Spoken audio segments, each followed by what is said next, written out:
here as it is. So I'm Dr. Orlando, and it's my pleasure to be able to take us through this session. There was some bit of mix-up in the flyer that I posted and shared with a lot of people. The flyer was saying 10 o'clock, but the transformation college classes start at 9 o'clock. So I beg of you. I know some people, Jimoski came in very early. Aziz has been here very early. Augustine has also been here very early, and a couple of others. I think Michael Adebisi was also here very early. So once again, I apologize that we're starting a bit late. So I just had to look for a middle ground between the time that I posted on my WhatsApp to that a lot of people have seen and are following, and the actual time at which we're starting. So we just had to look for a middle ground as it is. So once again, thank you. Thank you very much, everybody, for being here. So we have quite a bit that we need to do today. We're covering management in its I dare say in its entirety today. So it's a lot that we're going to try to cover. And so I hope you have your notebooks with you. I hope you have your pens so that you can note a couple of things. Some of the things I'm going to be speaking about today things that you just need to take into keen consideration as people, as a person.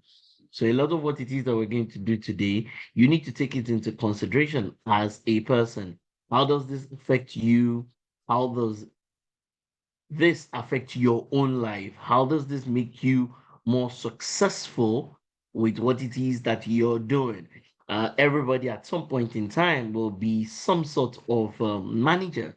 Everybody at some point in time will be some sort of manager. You would have to manage one thing or the other. You might need to manage other people. I mean, but this management thing belongs to all of us. So we can't say that, oh, we're going to leave it to some people. All of us must know about management in its in its entirety. So it's great that we have all of you in here. So everybody, please can you go into the chat room? It's always very useful um to go to the chat room and to hear the thoughts of everybody. So please, if you don't mind, um, two things that I want everybody to say to me in the chat room. Number one is where what do you understand by management as a person? So you can give me your own thoughts, you can give me your own definitions, you can give me all sorts of things. Um, that's on one hand. Um, and then on the other hand, is to just tell me on a scale of 1 to 10, how good a manager do you think you are? How good a manager do you think you are on a scale of 1 to 10? So everybody, can you go into the chat room if you don't mind? On a scale of 1 to 10, how good a manager do you think you are as a person?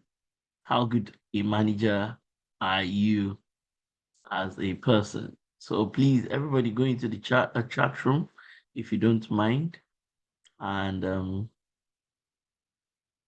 let me see. Let me see what you put in there. All right, everybody, please, if you don't mind, how good a manager do you think you are, and what do you understand by management? This is the very core of this is the very core of an MBA program. People go for MBA programs, they spend a lot of money on those MBA programs, and it's good. And this is the very heart of every MBA program. What we're teaching here is the very heart of every MBA program. So it's good that you take this. So it doesn't matter where you have registered, what you have registered for, whatever it is that you're doing anywhere.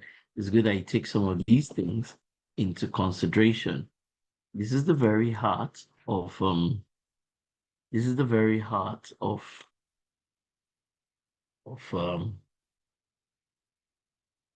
of every MBA program. So let me read some of the comments here.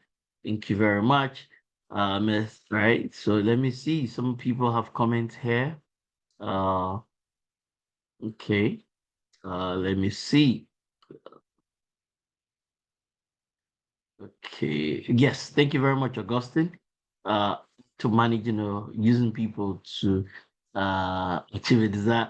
If you say using, that word will be frowned at a lot of people that you're using them because at the end of the day, it's not really. I mean, I understand what you mean. It's just that a lot of people may say, you want to use people, but I understand what you mean. So somebody says management is the act of controlling and coordinating a series of events. Okay. All right, that's fine. Management, the process of leading, planning, managing resources effectively and efficiently. Okay, good. That's not bad at all. Thank you, Afiz. As it's a process of converting material or immaterial resources into desired goals and outcomes. I like that. Sunny, I definitely like that as it is. So, uh, it's you can't talk about management without using the word resources anyway, so that's important. As part of management, you have to manage resources one way or the other it is. So I like that conversation around how resources are utilized and how resources in themselves are managed. So I like that. And resources can be any kind of resource. So I mean, one of the things we teach when we're doing ISO classes is that you can have different types of resources. So resources is not just one type of resource, right? There are many types of resources that you can have. So human beings can be a resource, money is a resource. There are many other things. Like equipment and assets are resources. So inside of the ISO standards, where you have 7.1, when we talk about resources, there are different types of resources that exist. So the idea is that as a manager, you've got to be able to manage all these types of resources. So everybody, if you have internet, there's one book. There are many books that are great, but I think one of the books that everybody, when it comes to it's old, but it's probably still one of the best books on management. Is the book called The Effective Manager, right? So The Effective Manager. Everybody see whether you can say it. The Effective Manager. Okay. Oh, I think no, sorry, I'm making a mistake. It's the effective executive that I wanted to talk about. I beg your pardon. Yes, it's the effective executive by Peter Drucker. And I'm sure so you will find this book even on the internet, but in modern day, nobody reads anything. People don't read any longer. So you will find the audio on YouTube, you will find it's one of the books that if you really want to be a great manager, you kind of need to really know a lot about inside of that book. Um, the effective executive. If I had time, I would train the executives. Excuse me. I would train the executives and the managers that work with me. I would train them on that book if I had time you know, to really go through it with them and say, what exactly does this book have to offer? It's one of the best books when it comes to management. Of course, Peter Drucker wrote many things when it comes to management. Is one of the most important writers on management. So if you so he has a book on management and he also has this book called The Effective Manager. So if you get the chance, did anybody find the book? Excuse me. There are also summaries of the book that exist online. So, but yeah, you will find that if you ever get the chance to read that book, it will do you it will do you a world of good as a person who's leading a business, running a business, running an organization. One day, I might just take one of these, take the book, and we can look at it thoroughly as it is. But yes, it's a very important book, and I'm going to enjoin all of you. So there are two books that Peter Drucker has, and they're actually the recommended text as part of this course in themselves. So everybody should go and look for both books. One of them is The Effective Executive, and the other one is The Practice of Management. So Peter Drucker has a book. The book is called Practice of Management. Now, what exactly is the practice of management? What does it mean when you say that, you're doing management? What is the translation of that? Is that, oh, I'm a good manager. What does that mean? Right. So please, did anybody find those two books by Peter Drucker?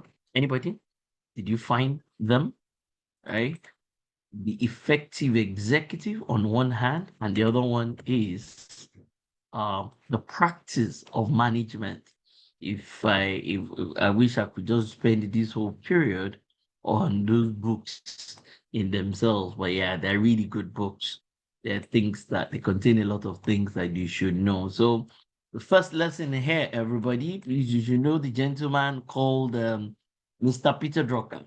You should know him. Everybody, please take note of that. You should know the gentleman called Mr. Peter Drucker. Is one of the leading people in modern day. In fact, if you go online, some people will say that management, as we know it as at today, is as defined by Peter Drucker. That is Peter Drucker that talked about everything that you and I know that we call management as at today, and that organizations are still leveraging and taking into consideration some of the things that Mr. Peter Drucker said as many years ago. So you can also look online, you can check out who he is, what he has done.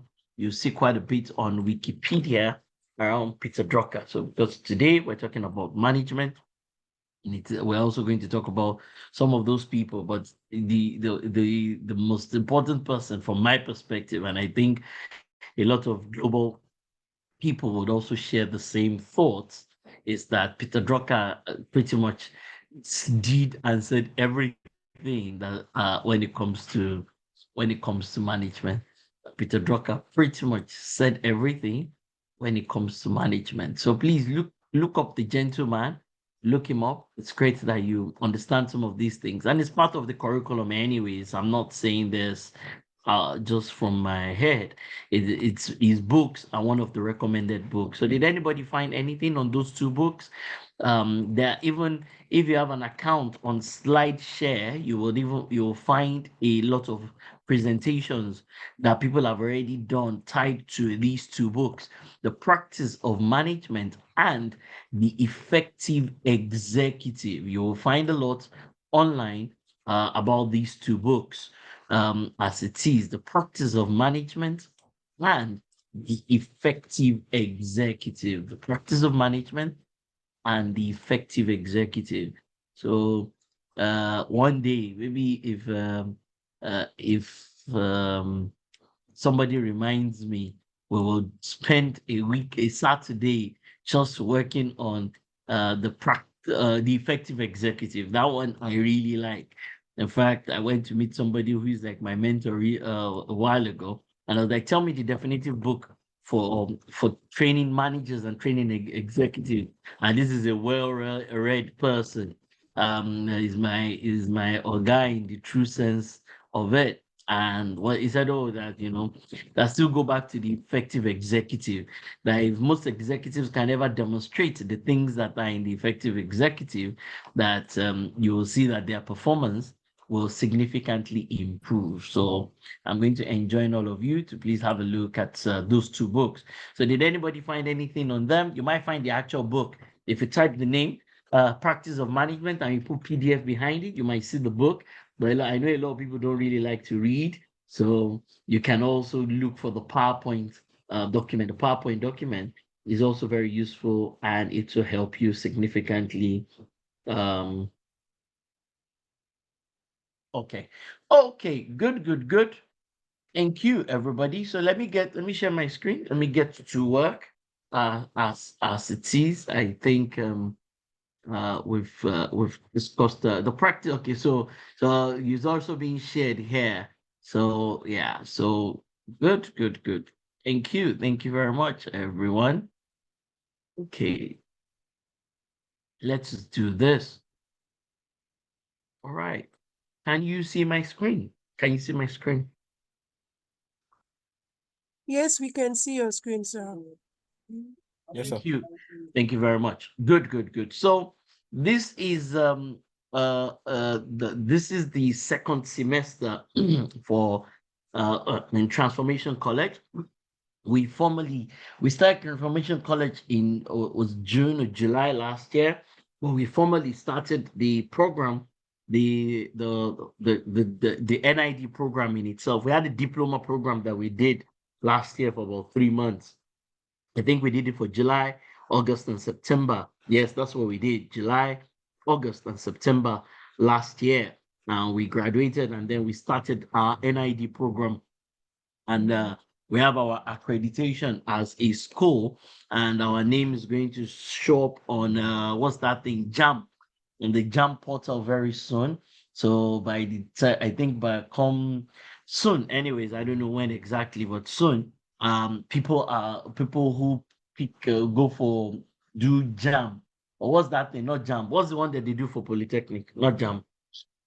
Uh, what's that one that they do for Polytechnics?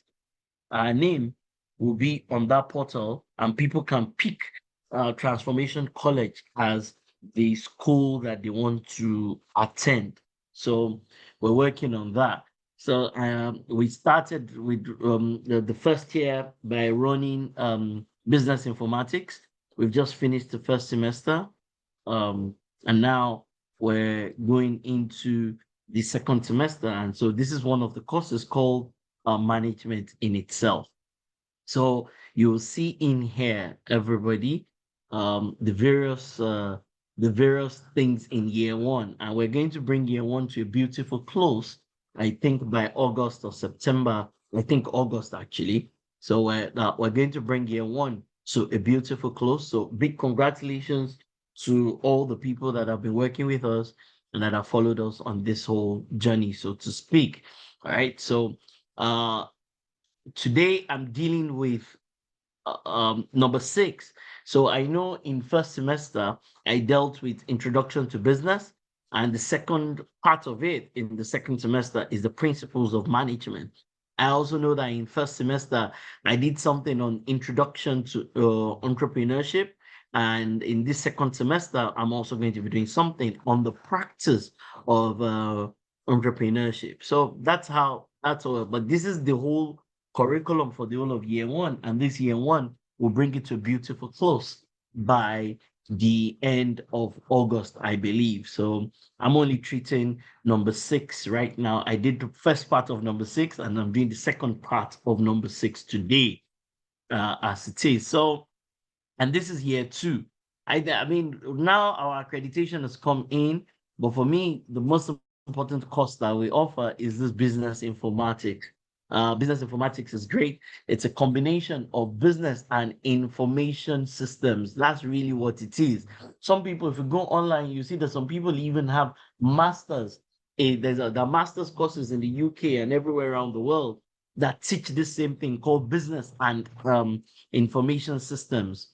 So some people call it BIS, business and information systems. Some people call it BIT, business and information technology. And that's why you will see, even from this year one, so you can see number 4 there has a lot to do with computers in themselves. You can also see that this time we're also going to be running this second semester. We're also going to be running a course number 10, and I think number 10 is a beautiful course.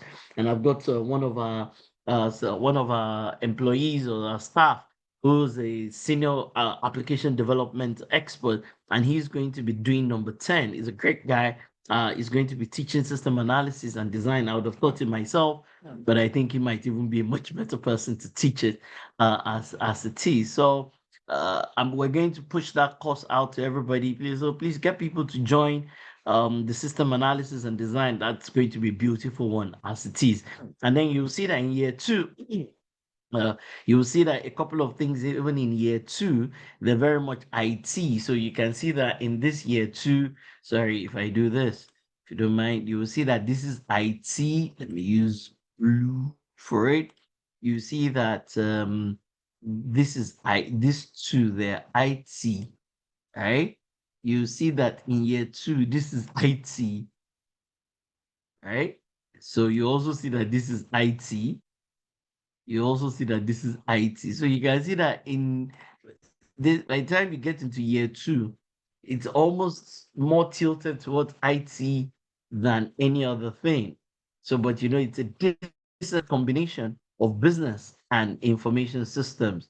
A lot of people who work even in IT, they don't have this type of background. So in year two, uh, programming, data, and everything that's got to do with AI stems from data, and then of course machine learning and those kinds of things, and then of course computer applications, and then website development.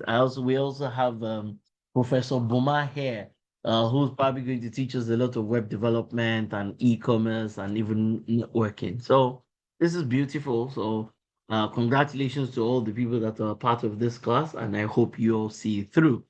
Uh, so yes, well, our accreditation is coming. So hopefully, come September, we'll also be running our diploma in software engineering and our diploma in networking and systems security.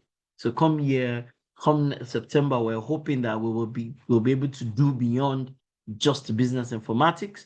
We can add software engineering and networking and system security to what it is that we need to do. So we decided to embark on this thing called the 30,000 Professionals Initiative.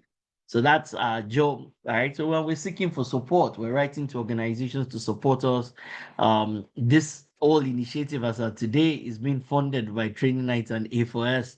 Almost 100, no, not, no, not almost 100%, 100%, I dare say 100% was funded by A4S and Training Heights.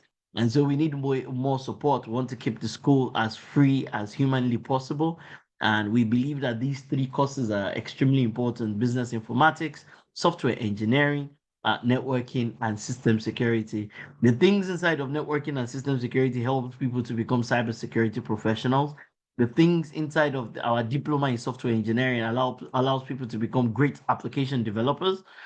And this diploma in business informatics, NID, allows people to be great when it comes to business and IT analysis and makes them analysts as it is. So I don't know how long it will take us to get to 30,000 people, but we will get there at some point in time. Some way or the other, we will get to 30,000 professionals across these three as it is. So one way or the other, someday we will get there. I don't know when, but we will get there as it is. All right.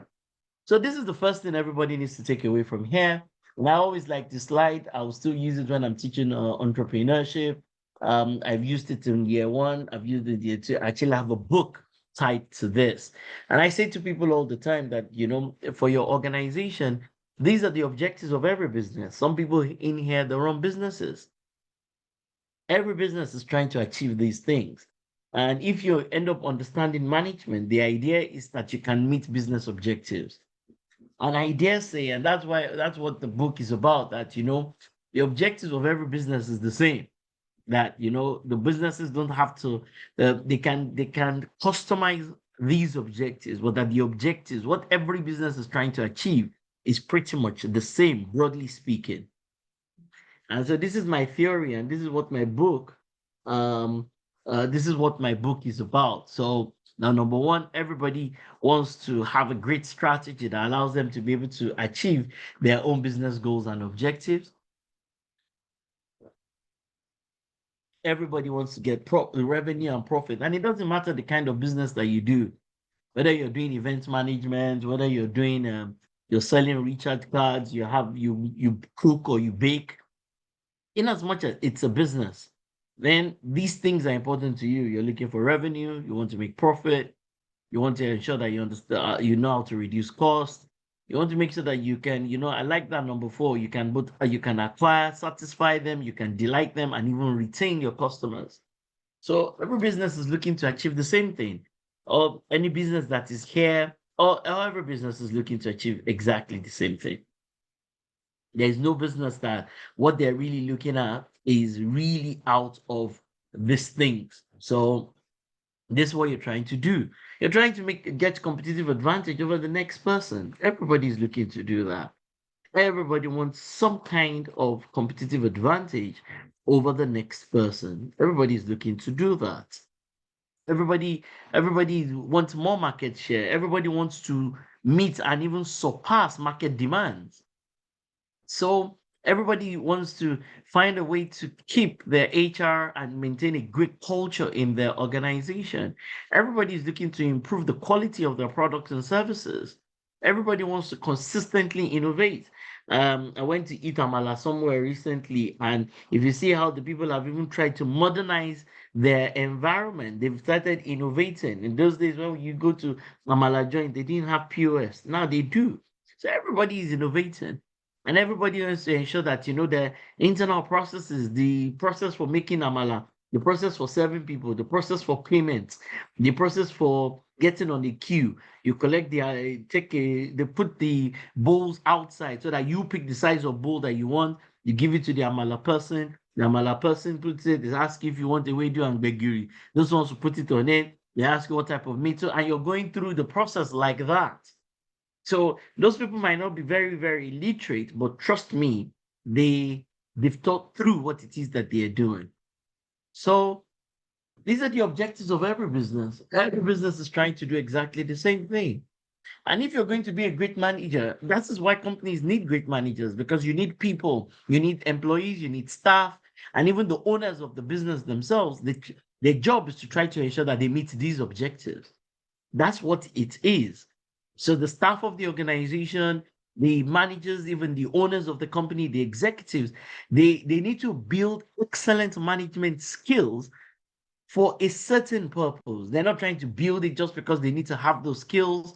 And that's what is different with regards to how we work in Transformation College. It's not just about, it's not just about the theory of things. It's also how you actually practice these things so that you can go back to your offices on Monday and you can start to make a difference.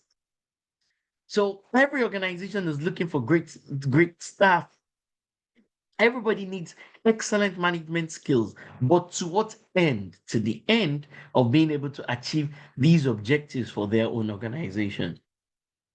This is why we need management skills. So that our organization, right, can meet its objectives at the departmental level, at the unit level, and completely. Even I mean, the book has got 20 these chapters, and I've talked about all these things in each of the chapters, and these are the things. Every organization, nobody wants to violate regulatory, legal, and compliance requirements. You might get out of business completely. Nobody wants a bad brand or bad reputation. Everybody should be measuring the overall performance of their business. Everybody wants to be able to manage risks and ensure internal control. Everybody wants to keep their stakeholders happy. Everybody needs to ensure that their partners and suppliers are appropriately managed, and that resilience and continuity of your business operations. Everybody needs to learn how to leverage the IT number 18.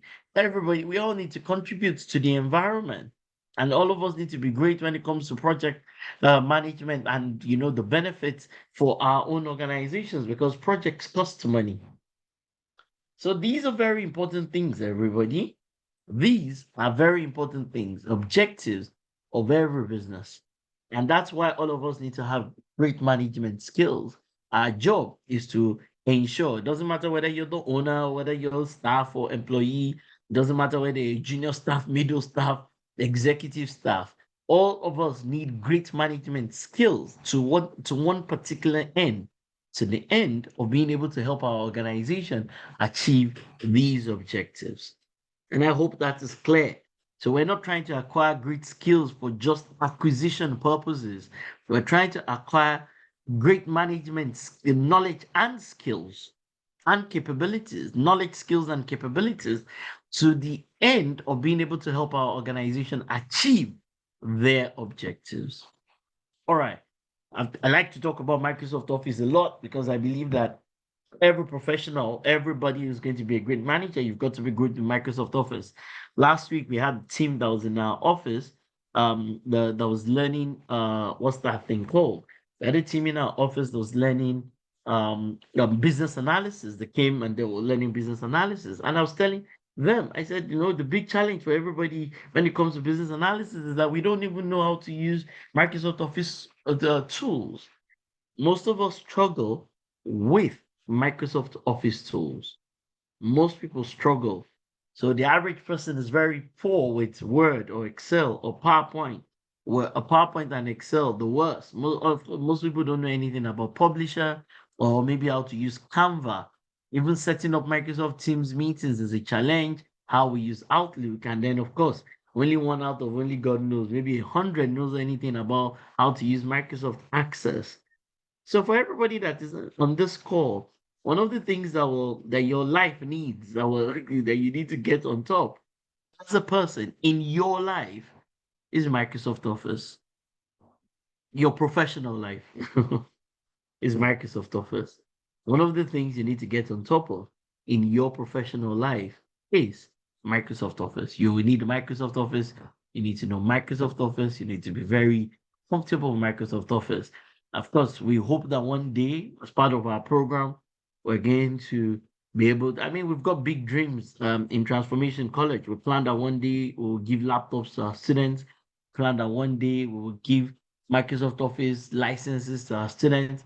We plan that one day we'll have sessions all year round that just teaching people how to become better professionals when it comes to the use of Microsoft Office. So yeah, these things are very important that you build as a skill. Also in our business analysis class, and I think for everybody that is here, uh, please write it down. Do you know anything about ERPs? And I think in this your life, you should know something about ERPs. I think you should know something about ARPs. This week was actually to be precise, it was yesterday. An organization was still looking. They came to me that do I have people who are very good with SAP? They went to hire functional analysts with for SAP. And I think every organization at some point in time, if they're ever going to get to where they need to get to, they're going to need excuse me, I beg your pardon. They're going to need to have an ERP in their organization and all the professionals. So it doesn't matter whether you're in sales, you're in marketing, you're in finance, you're in HR, you're in services. It doesn't matter your unit or your department in the organization. You're going to need to know about ARPs. You can't be planning for the future. You can't be talking about artificial intelligence. You can't plan to have a career in the year 2030 and then your knowledge of information technology, the tools, the platforms, and the things that IT has got to offer will keep reducing, then you won't be there in the future. Even churches are thinking every day of, I mean, churches in modern day and even mosques are big users of technology. So everybody needs to go and learn about an ERP. What is an ERP? Get familiar with it. And of course, my best ERP is Odoo. It's my best. It is not too expensive. It is extremely great. I've been following and working with this organization for about 15 years.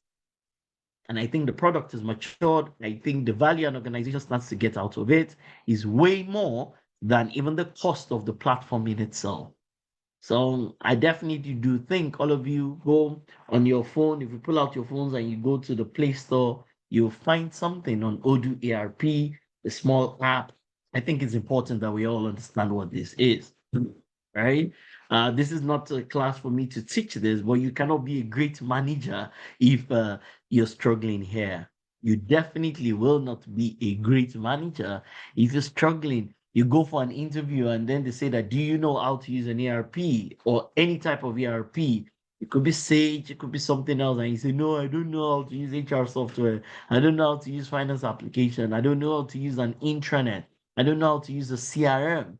I don't know what the value of a CRM is to an organization, or why are we using timesheets? What's the value of timesheets? You can be a professional preparing for the future if you're struggling here.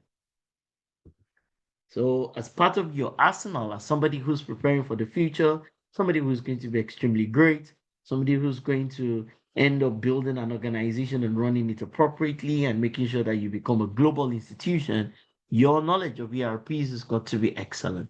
And there's SAP, there's Oracle, there's Sage, there are many platforms. But my favorite is Odoo, and I think if we had the choice, we will even have something called the Odoo University or the Odoo Business School, where we'll teach you business processes and how to automate those business processes using a platform like Odoo. We would teach that if we had our way. Right. So once again, business informatics is a brilliant course, right? So this business informatics, as I said, we're accredited for three things: business informatics, software engineering, and networking. But my favorite of all the three is not networking, is not software engineering, is business informatics, because this allows me to be able to combine everything that is business that I know with everything that is technology that I know. This is my favorite course. One of the things I told myself as a person is that one objective I have is that I should be able to teach all these courses. And I don't like to research to teach. I like to teach from experience. I like to teach from experience. So I don't know. I'm not, my English skills are not good. Are not good enough for me to be able to get through with number one. I know citizenship education to an extent. I don't consider myself an expert in there, so I'm still learning. My business math is definitely very poor. So as a person, I'll almost say I'll struggle with number two. I'll struggle with number five. I might struggle with a bit of. I mean, seven and eight I can get through it because of the nature of my job. But yeah, so you can see that for myself, I even have an objective inside of this. I have a learning objective as a person. I have a learning objective to get better as a person, even from the NID curriculum. Right. So when I get here, I can imagine if they tell me to teach number two and number three on my screen, I won't be able to teach it. I just don't think I know enough to be able to teach number two and number three. I definitely will struggle with number six. Right. Now it doesn't mean I don't know these things mentally, but can I articulate them appropriately to an audience? Can I give examples, not textbook based examples, but examples from my own life and my own experience?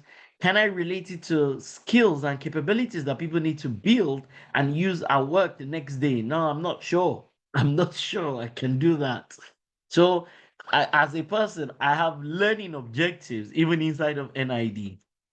The areas I want to be better, I definitely, on this screen to my left, I definitely want to be better at number two and number three.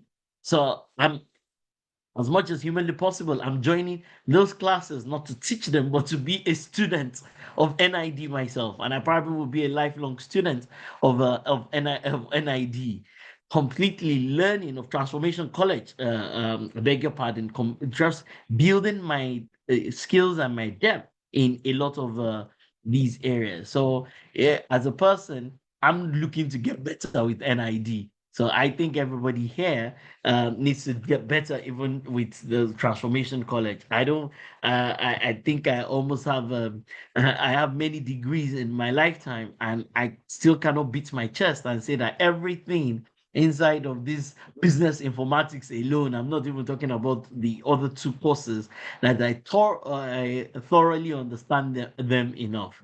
So yeah, but my favorite course is business informatics. It's a combination of IT and business.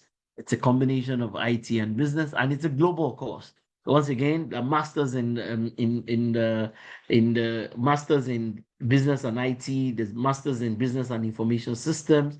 The UK runs a lot of these kinds of things, and once again, I do think all of us we just need to learn these things effectively. Okay, and once again, I like the slide. I put it there intentionally that people who are thinking that, okay, you know what, where does this lead me to, right? And I do think that all of us, that this is appropriate for us as individuals, that all of us will build capabilities in this area.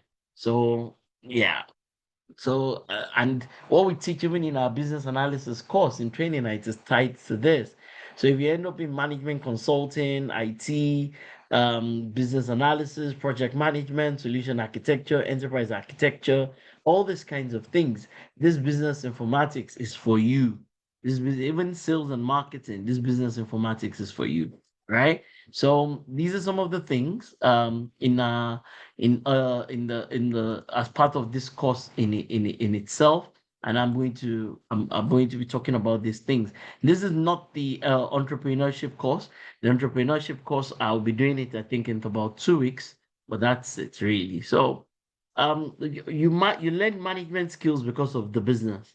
You learn management skills because of the business. So when we come into that course, I'm going to teach some of these things again, like what is the enterprise about and things like that.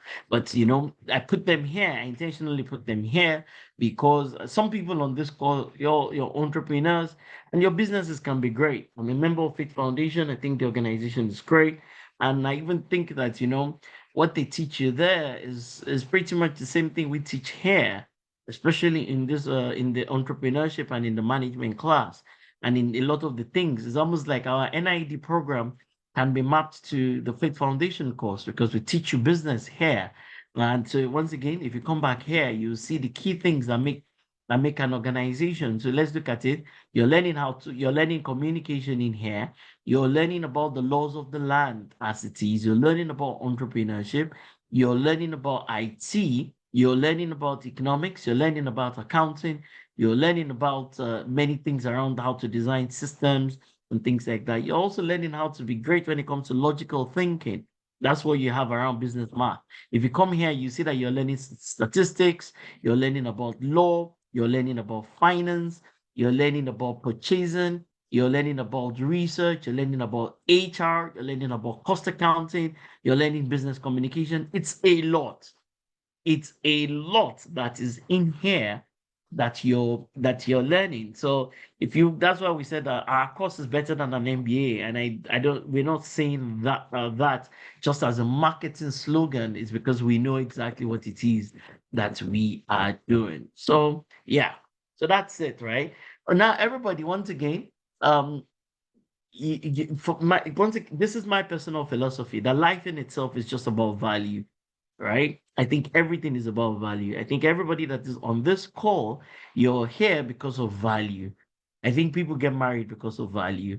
I think people have kids because of value. I think it's all about value. It's value one way or the other. Unfortunately, sorry, not unfortunately, but values in the eyes of the beholder. So we're having this course. A lot of people, I mean, today we put the session out as a free session, but not a lot of, I doubt if there are 100 people on this call as we speak.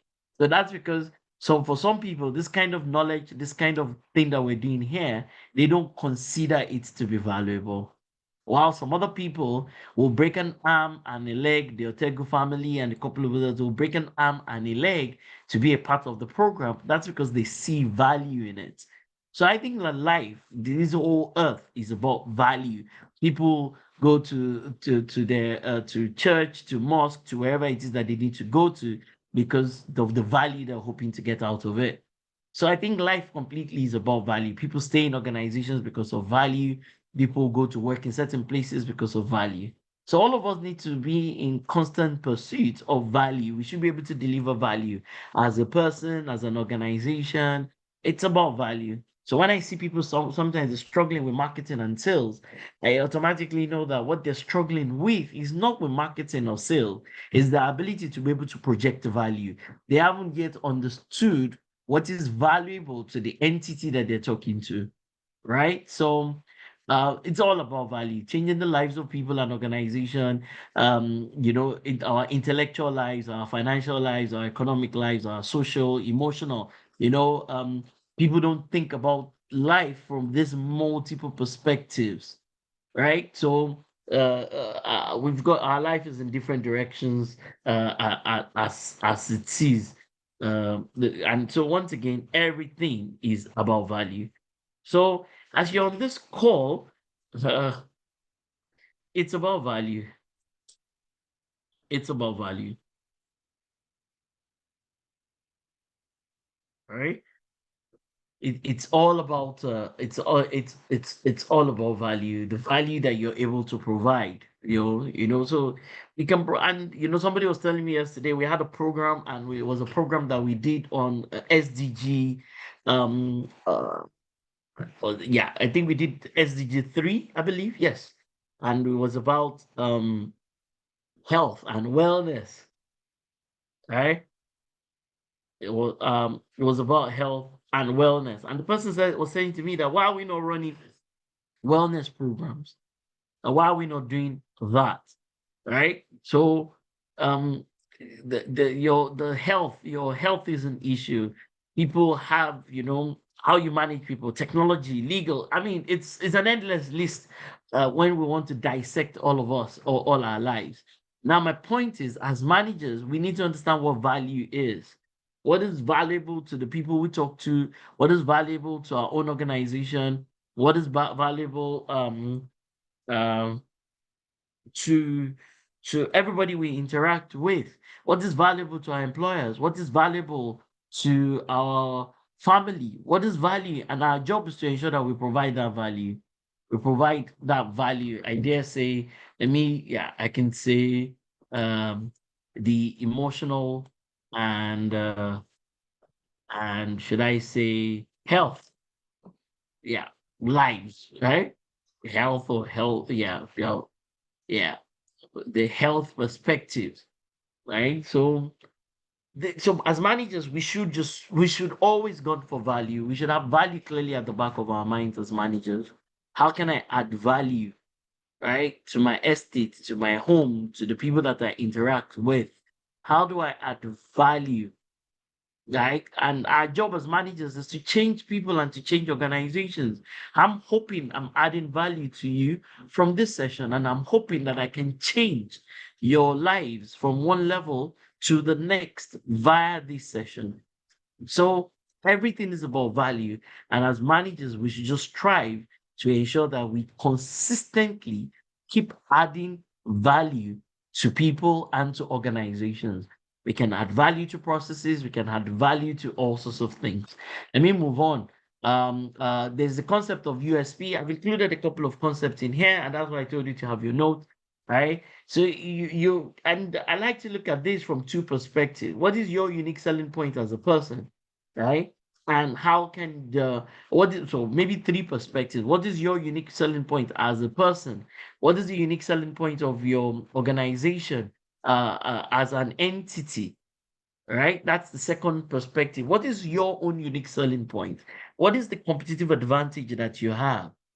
Because all of us must have some kind of unique selling point. There are people on this call. I don't know if Miwa is here. He's got his own unique selling point. Edith has got her own unique selling point. Boma has got his own unique selling point. Mercy has got her own unique selling point.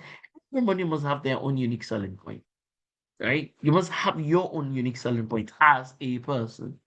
And the unique selling point that you have as a person is what allows you, and I can put that in here. It is your own unique selling point that allows you to add value, right? That allows you to have add value to people and to the organization. So it's everyone must have their own USP. That's what unique selling point is. It is your USP that allows you to add significant, let me qualify, significant value to people, your organization, and to customers, something like that, right? Something along these lines. Everybody must have their own unique selling point. Everyone must have their own unique selling point. It is your unique selling point that allows you to add significant value to people, your organization, and to your customers. So I'm hoping that you're thinking about this, right? All right. Further to that, once again, is that every organization, further to that, is gladly, on my computer acting up. All right. Every organization must have its own USP, right? And or otherwise, yeah, or otherwise called competitive advantage. And it's very important that you have your own competitive advantage and all that. So it's important that, organizations, you as a person, that you get this right. Because if you don't have your own unique selling point, the less of your unique selling point that you have, the less you're able to add value. And every organization must have a unique selling point. So my question to you is, what is your unique selling point? What's that thing you know how to do, and you know how to do it very well? Sometimes I teach this thing called the 4 levels of competence. I'm not sure I included it in here. I don't think I did. Talks about conscious and unconscious competence. I didn't add it here. So, but yeah, so there's the 4 levels of competence, right? So one of them is that what are the things that you're competent with, that even in your sleep you're able to do that. Some people know how to cook jollof rice very well. Some people know how to preach. Some people know how to drive. Some people know how to sell. Some people know how to work on computers. Some people know how to program. Different people know different things.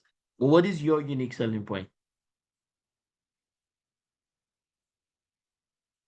Right? So this is very important,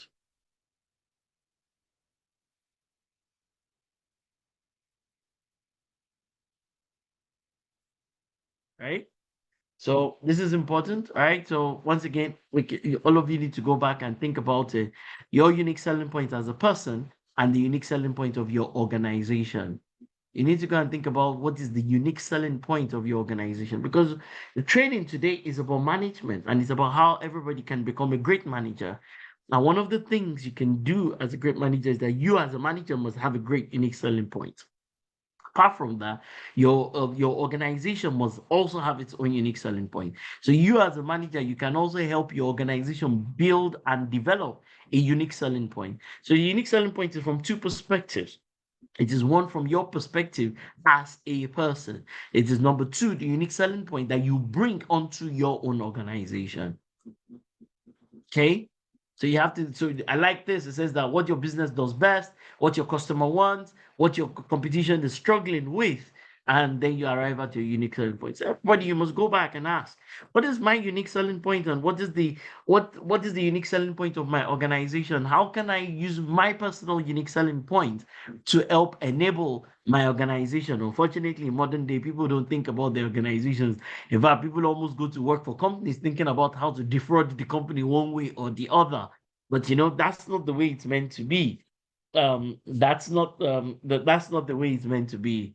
You work in an organization, you add value to them, significant value to them while you're working for them, because it is in the process of you adding value to them that they get better. Is also how you end up really implementing those things so that they become experiential.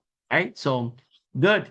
There are many industries, and I can't remember. I was speaking to one of my colleagues yesterday. I think it was Bukola, and this Bukola, if you're on the call, this was the slide I was looking for when we were having a conversation yesterday. And we're just thinking about, how big is the market? How big is the entire market? Right? I don't think it really occurs to everybody that, so sometimes when people tell me that, oh, the market is saturated, oh, the market is filled up, oh, the market is this, the market is that. Just don't think that all of us, we really have an understanding of the size of the market, the industry. I don't think so. I don't think most people really think that, what you do, that there's a massive market. And this is just a partial list of the markets. I mean, this just came to my mind and I typed it out, that the market is extremely big. It's a huge market. And Nigeria is a big a country. This market is in Ghana. Every time I speak to one of my colleagues, they say, oh, there's nothing in insurance. There's nothing in insurance. And in Ghana right now, I mean, my colleagues that are there are beginning to serve insurance companies. This week they've come, this insurance company wants this insurance company wants that. So the market is a big market. It's a massive market. And all this entire market, they are all in their need of experts. They all need managers. Every market here needs a manager. a great manager, an excellent manager. That's why I told everybody to go and look for that book, The Effective Executive. The Effective Executive. So the market is really big. My sister makes clothes. I mean, she turns in millions every month for making clothes. Millions, I can tell you that, from her house. Millions every month. The workshop is in a garage and she makes millions every month. So the market is a massive market. It's a massive market.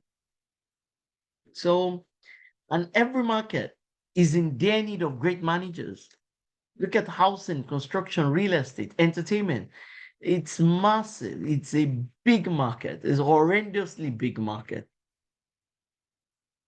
So I do think that the market is big, and all of us, the entire market is looking for great managers.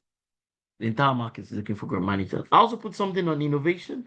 I believe, I don't know if anybody works with me in A4S is on this call. Um, you could share the link where I did something on innovation, right? So, and you can innovate. You can always innovate. And I like this because you can innovate from many perspectives. You can innovate in terms of your channels. You can innovate in terms of the product. You can innovate in terms of your service. You can innovate tied to your brand. You can innovate tied to how you engage your customer. You can innovate with regards to your organizational structure. One of our companies, we're trying to do a restructuring exercise. You can innovate in terms of your processes. You can even innovate tied to your profit model. You can innovate across many areas. That's the challenge. People only think about innovation from one or two areas. If you find the link, somebody in A4S, I don't know who is here. If you find the link to the webinar that we did on innovation, you can share it in the group. Innovation is a big deal, and you can innovate from many perspectives. Innovation is a big deal, and you can innovate from many perspectives. In fact, what's that thing that they say? They say innovate or die. So your organization needs to innovate. Uh, my colleague, meanwhile, I don't know if it was on the call, we're always saying that, one area maybe we used to make money from there a while ago, then that area almost disappears. At some point in time, the only area I made money was from SharePoint and Microsoft Exchange and those kinds of things. At some point in time, we were the number one ITIL training company in Nigeria and Ghana. But we don't make those monies any longer from those areas. So some of those areas we failed to innovate. Some of those areas, the market need and the demand has moved on. So innovation is key. If you're going to be a great manager, you have to think about innovation. Your innovation has got to be part of your DNA. It's almost mid-year. Any smart, sensible company needs to start to think about the year 2025. So you have to start to think, what am I going to change? How am I going to innovate? The challenge is that a lot of people want things to be stable. They want a stable economy, a stable environment, and that's good. They want stable staff, they want everything to be stable, and that's good. But chaos is part of life. The environment is chaotic. Look at dollar movement between. I'd like to see somebody draw a graph in the black market dollar movement between January and now. I mean, what kind of scattered graph will that be? So the environment is chaotic. The world is chaotic. If you go on to CNN or BBC this morning, the entire world is a chaotic place. So you have to consistently innovate. Everything changes. You have to get comfortable. If you want to be a great manager, you have to get very comfortable with the concept of innovation. That things change, people change, the environment changes, your staff, they change. I mean, everything changes. So chaos is part of life. It's your own ability to be able to manage the chaos and keep reinventing and innovating. That's key. So people say that, I'll say reinvent, right? Innovate or die. Yeah, you can innovate. You can innovate anything. You can change your product. You can change your process. You can change anything as it is. So that's it, people. Right. So the concept of innovation is important. Yeah, it's either you innovate or you die, really. So you have to keep reinventing as it is. Right. In one of the earlier classes that we did in the first semester, I sat in that class. I think it was in the business class, and we came up with this skill. So everybody, I want you to go into the chat room and score yourself 100 over 100. Everybody, huh, everybody. Look at this page very carefully. This is what we can actually term this the transformation college personal skills area and capabilities, not just for entrepreneurs, but also for managers, right? So it's not just for entrepreneurs. I think it was in the entrepreneurship class. So everybody look at this. Everybody look at this. I mean, I put it as 12, but they're actually about 20 or 25 because on some of the lines we've added 2 or 3 or 4 things just because of the page. I wanted everything to be on the page. And these are the personal skills and the skill areas and capabilities, not just for entrepreneurs, but also for managers. How good are you with number one, everybody? How good are you with number two? And look at the number of things we've added into number two: leadership, management, admin, personal excellence, resilience, and your time management skills. So you can see that there is a lot that I've ordinarily here alone. 1, 2, 3, 4, 5, 6. There are 6 things I will put in here in itself. All right. If you come here to that place here, we'll put 1, 2, 3. There are about 3 different things I will put in here. If you come here, or your ability to be able to research and to record things about 2 key things that we put in there. So we've lumped many things into it. But these are the skills for managers, everybody. Managers need to be great with creative thinking, critical thinking, and problem solving skills. You can see marketing, publicity, advertising, networking, and sales. You can see negotiation, persuasion, or persuasive skills. You can see communication, you can see presentation and writing. I mean, these are the skills for managers, everybody. These are the skills for managers. These are the skills for managers.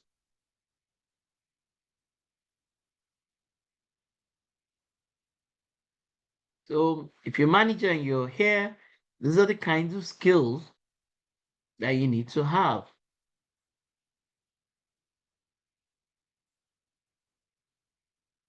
Okay? These are the kinds of skills that you need to have. So, of course, everybody's got a deficiency somewhere. Everybody's got a deficiency. So, one of the things you should do is that you need to understand your own strengths and your weaknesses. What makes me strong as a person? What makes me weak as a person? What makes me strong? What makes me weak? Where am I strong? Where am I weak on this page? Some people are very weak when it comes to number 4 and maybe even 6. Some people are great with 7 and maybe 8. Some people don't know anything about 9 and maybe 10. Some people are good with number 11. Some people are poor with number 11. Some people struggle completely with number 3. Well, these are the skills, the personal skills and the capabilities that if you're going to be an excellent manager, an excellent entrepreneur, these are the things you need to be very good with. Even when we talk about research, the ability to research your market, to research your product, to research the competition, to research the alternatives. Some people struggle with the records keeping and reports development. Tell them to write a report. But a lot of people still struggle with appropriate proposal development. So these are the areas that as a manager, you need to get good at. As a manager, you need to get good at this. So everybody, where are your strengths? Where are your weaknesses? Please, I hope you're writing. Where are your strengths? Where are your weaknesses? Where are your strengths? Where are your weaknesses? Where are you strong? Where are you weak? Where are you strong? And where are you weak? Where do you need to improve? Because it doesn't matter what you do. That's why today we're talking about the theory and the practice of management. The theory and the practice of management. The theory and the practice of management. So when we're talking about here, we're not talking about theory. This is the practice of management, everybody. This is the practice of management. If every staff of mine, if every employee in our organization, if every colleague of mine had all these skills, then we will be a global organization. We'll have offices in South Africa, in the UK, in the US, in Canada. If everybody could score 70% here, the average person cannot score more than 50%. And we're not talking about it theoretically. We're not talking about you being able to verbalize it alone. We're talking about your work, the way you do your work. Are you resilient? Are you great with management? Are you a great leader? So I tell people all the time, I say leadership is not a speech. Leadership is not motivational speaking. Leadership is not a, what's that thing called? It's not a sermon. Leadership is how you actually lead people. It's actually how you lead people to be able to achieve the results. So because within the concept of leadership, we've got to talk about results. And that's a big challenge for a lot of people. I was listening to somebody, but every time you bring up something, the person will complain, talk about 20 or 30 things or point fingers. I'm like, how is this leadership? Leadership is problem solving. That's what it is. You solve problems. And I get on calls with my team and they say, oh, there's this challenge. I'm like, dude, see, there will always be challenges. I mean, why are you crying because there's a challenge? Like, there will always be a challenge. There will always be a challenge. Your job is to resolve them. That's what makes you great. That's what allows you, it's to resolve these things. Not cry over them, not, complain, oh, the world is falling apart, this, that, that. Right. So everybody, this is where the skills are. This is your improvement path. Everybody, you need to go improve somewhere. Right? You need to go and improve. Where do I need to improve? That's a question. That's a question for everybody. Where do I need to improve? Where do I need to get better? What do I need to improve in my life with the work that I do, with the way I approach things? How do I ensure that I get results? Maybe I should add that to it because I like results. I love results. Maybe I should just add it here. Achievement of results. Right? Achievement of results. Right? Right? Of results, achievement of goals, achievement of objectives. Achieve, bring it, ensure you deliver. Right? Deliver to time. Deliver to time and quality. Surpass expectations. Once again, I mean, for me, that's it. All of us, we need to, if you're going to be a great man, because we're here today talking about management, if you're going to be a great manager, these kinds of things need to be a part of you. You've got to be somebody who's completely always thinking about how do you achieve the results. You have to be consumed with that. Like how do I achieve the results? How do I achieve the goals? How do I achieve the objectives? How do I deliver to time and quality? Right? How am I resilient as a person? This is what we call the core skills you need to have. And people, when I say this, a lot of people, all they keep hearing in their head is that they need to read a book about these things so that they can say it. Now I'm talking about how you demonstrate problem solving in your day job. how you demonstrate critical and creative thinking with your day job. I'm talking about how you do your communication and presentation and your ability to write. I'm talking about interpersonal skills, not talking about these things from a theoretical perspective. These are the skills you need to have. I can talk about this all day. We can even do a 1 whole week training just trying to instill these kinds of skills and thinking and mindset into people. Right. Once again, I can talk about this all day, so I need to move on. All right, but I hope this is clear. There's one slide that is really important, everybody. It is this slide. It is this slide. That you ask yourself, do I have the skills and capabilities for a great manager, to be a great manager? And how do I develop them? Because if your answer is no, then the next thing is that how do I develop them? How do I develop these things? All right. Once again, on this page, everybody, this is what great managers do. They help implement these things.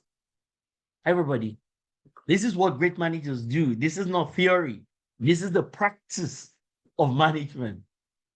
This is my job function as a person. I was with Bukola yesterday till maybe 8 o'clock. We're sitting down working on the business plan, rewriting it, reworking it. I've been on the call with 1 or 2 people, 3 people. I'm saying I've already had 4 meetings already, short meetings with different people this morning. This is my job. This is my job function. Now, some of you, this is all you're like me. You have to look at all these areas about the entire business.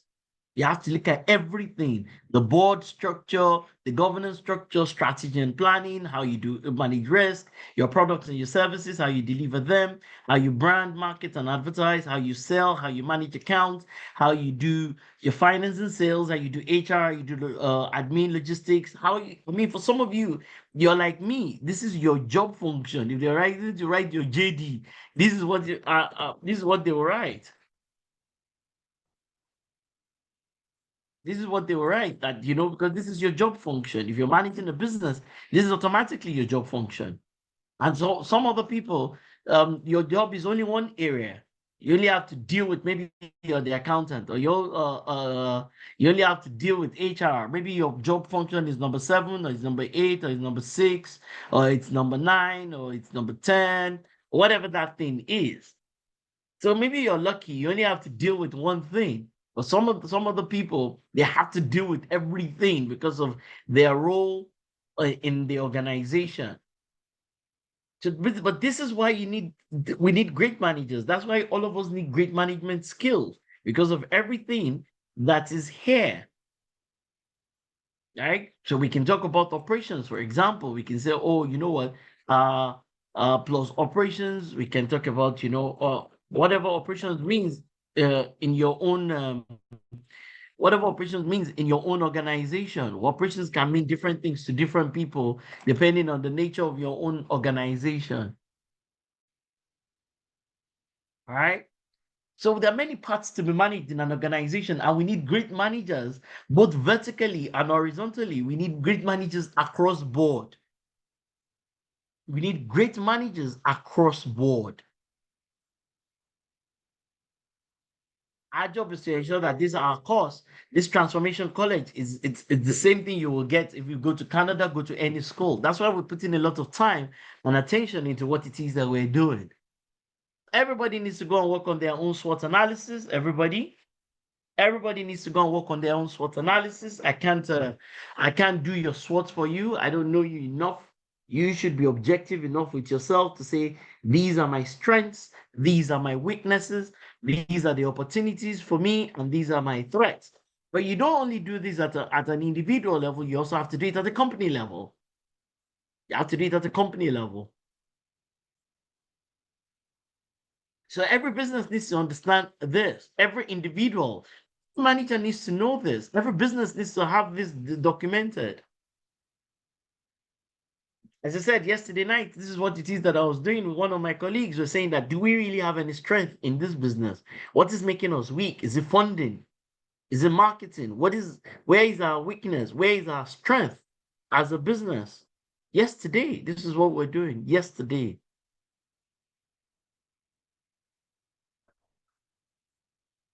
So everybody on this call, you need to have your own strengths, you need to document them appropriately, and you also need to document your own weaknesses.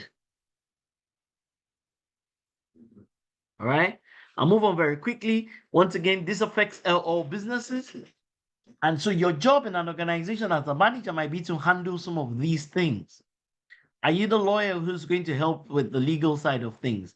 Are you the guy in IT that's going to help with the technology side of things? Are you the person in HSC that's going to help with the environmental side of things? Are you the person in finance and in marketing that will help with in finance that will help with economy, in marketing that's going to help with social? Are you the person in compliance that's going to help with political? These things affect an organization, and an organization needs to be on top of these things.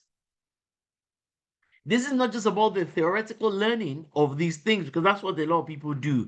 They focus on the theory. Oh, that I learned it. So if you say, what is SWOT? Before you finish saying it, there's a start saying strengths, weaknesses, opportunities, and threats. But they've never taken the pain or the time to document their own strengths, their own weaknesses. They've never done that. They've never done it for their own organization. So if you say PESTLE, some people say, oh, political. I'm not asking only. It's good to know the definition, to know what the acronym means. That's very useful and that is essential. But you have to go beyond just acronym. You've got to understand many other things. How does this affect your own organization? Your organization is going into the second half of the year. How are you addressing this or taking care of it? How? Tell me how exactly you're handling, planning, and managing these things as it affects your own organization. This is what managers do. This is not management by by name. This is not management by degree. This is not management by qualification. This is management by value delivery and the achievement of results. Okay, when I go to my office and I sit down with some of the people later today, or on Monday, or in the evening tomorrow, it's not my qualification. It's not my qualifications. We're celebrating. We're solving problems. We're achieving growth. We're meeting. Goals and targets. So I'm not talking about just the qualification now. I'm saying that how are you delivering results? Right. This is also very important, everybody. I was still speaking about this once again yesterday evening to say that is your business on top of this? Are you a manager that is helping your organization stay on top of these things? What kind of manager are you? Are you helping your organization stay on top of these things? So yesterday we were thinking about it. We said, okay, so what exactly are the alternative products and services? Right? They said, oh, this thing talks about substitute. I said, no, I don't like the word substitute. I rather talk about the alternatives. Right? Yes, they mean the same thing in this instance. What are the substitutes and what are the alternatives? The substitutes and the alternatives. Who are your buyers? Your existing and your prospective buyers. Who are your suppliers? Your existing and your prospective suppliers. Because your buyers and your suppliers can run you out of business completely. They can run you completely out of business. What are right? So what are the alternative products and services to what you offer?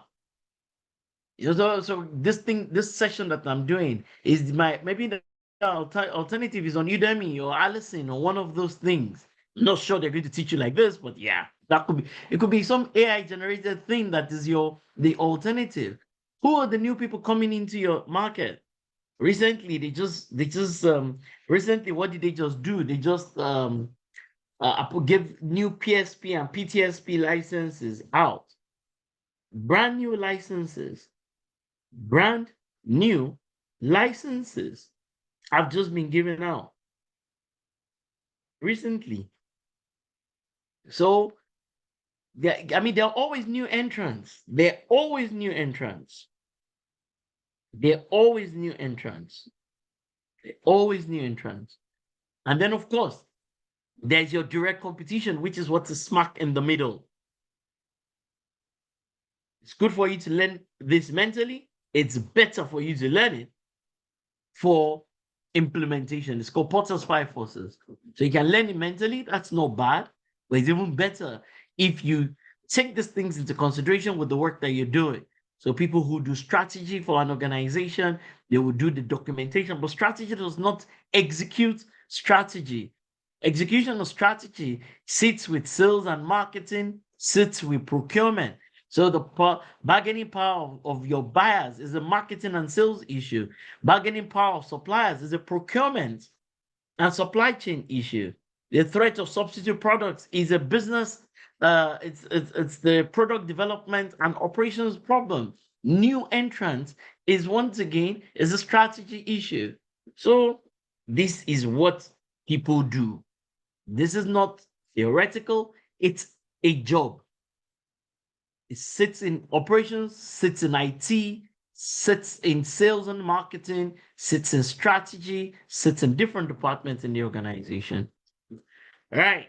I won't be fair if I don't cover what is called business model canvas, and I hope all of you will also know what this is. This is very useful. I prefer balance scorecard, but in modern day, people have gone to rewrite it. They've changed it to business model canvas. Still thinking that balance score, it's derived from balance scorecard. But yeah, this is important. This is my job. When I'm auditing people, when I'm training them on ISO standards, how to use, how to adopt, this is my job. As part of 4.1 talks about the understanding the context of the organization and aligning the objectives of the management system to the organizational objectives. These are the kinds of things we do. These are the kinds of things we do because I need to understand your business if I'm going to help you align the management system to your company objectives.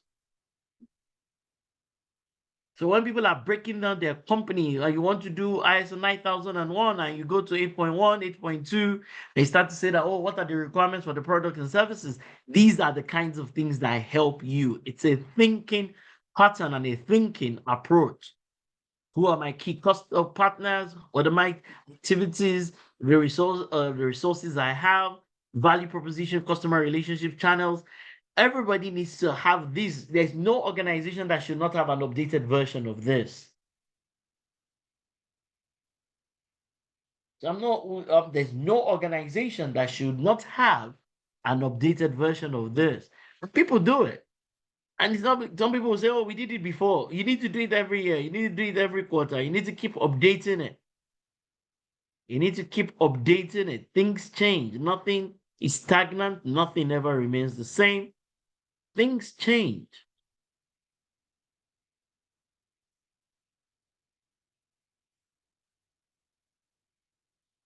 Okay? Things change.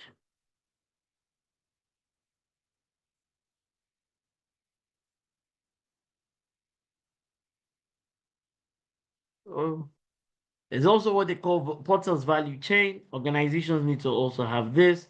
You as a manager, these are the kinds of things you will help your organization with. What is Potter's value chain? What is it for? How can it help?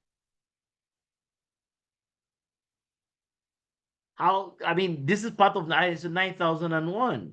Like, how do all the 8.1 to 8.7, how do all the units and the departments in your organization come together? How do they work at the end of the day to be able to deliver? So you can see that here they've layered HR and IT, the things that run across. So some things are vertical, some things are horizontal.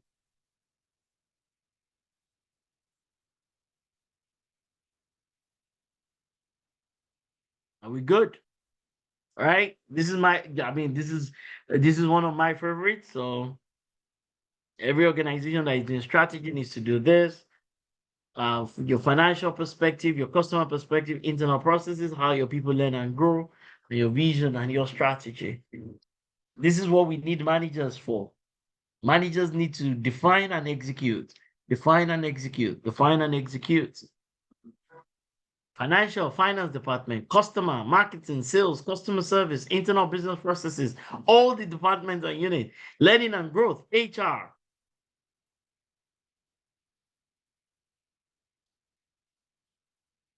It's good to be a generalist manager, but you might also consider being a specialist. As a specialist finance guy, specialist HR guy, right? specialists in different areas. This is one of my best. This is one of my. I always tell people this is one of the best planning approaches in the world. It's called 5Ws and 1H, right? But I've revamped it. Maybe one day I'll patent it. I've changed it into 5Ws and H squared. 5Ws and H squared, right? So and if you know this, apply this to every kind of challenge that you have, and you will have some sort of solution. Apply this to every kind of challenge that you have, and you will have some sort of solution. Ask anything you're trying to do, whether you're trying to win more customers, you're trying to ensure that you can reduce your staff attrition, you can ensure that you want to make more money. Subject it to this, everybody, and you will make progress. Subject it to this, and you will make progress.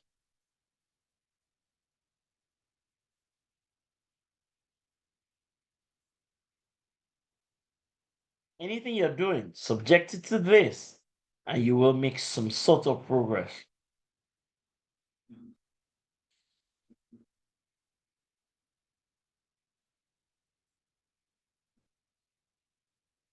Okay, so whether it's strategy, whether it's revenue, whether it is to satisfy your clients, whether it is to open a shop, whatever that thing is, subject it to 5Ws and H squared. Right?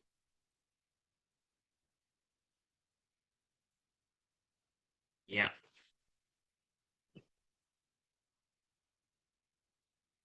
Right? It's the best, it's the simplest and extremely effective. You can answer all these and then execute them. So you can see how is the problem, how will that particular thing be done? Why is it important that we do this? What needs to be done?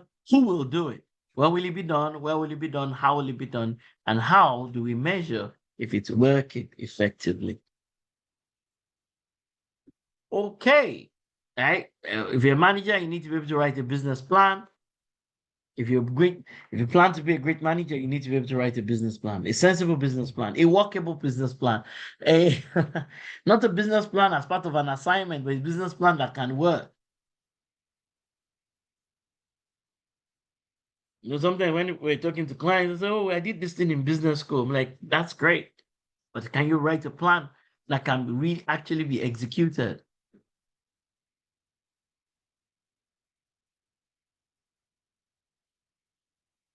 Good.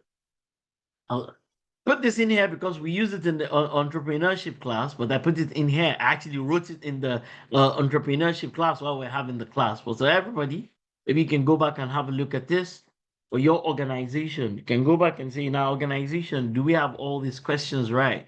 Do we have answers to all these questions? No, no, if Bukola is here, Bukola, you need to take note of this.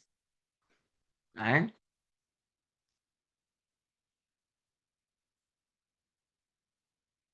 This is what managers do. Managers are people that help the organization achieve its objectives.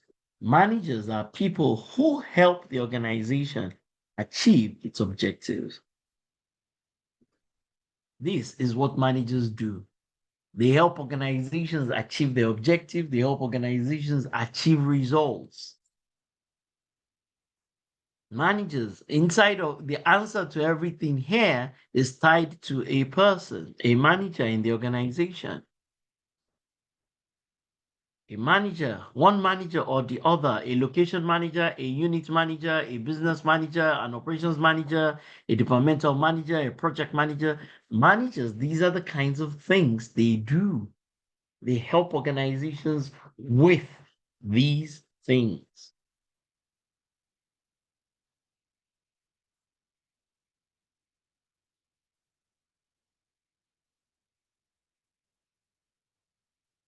Okay.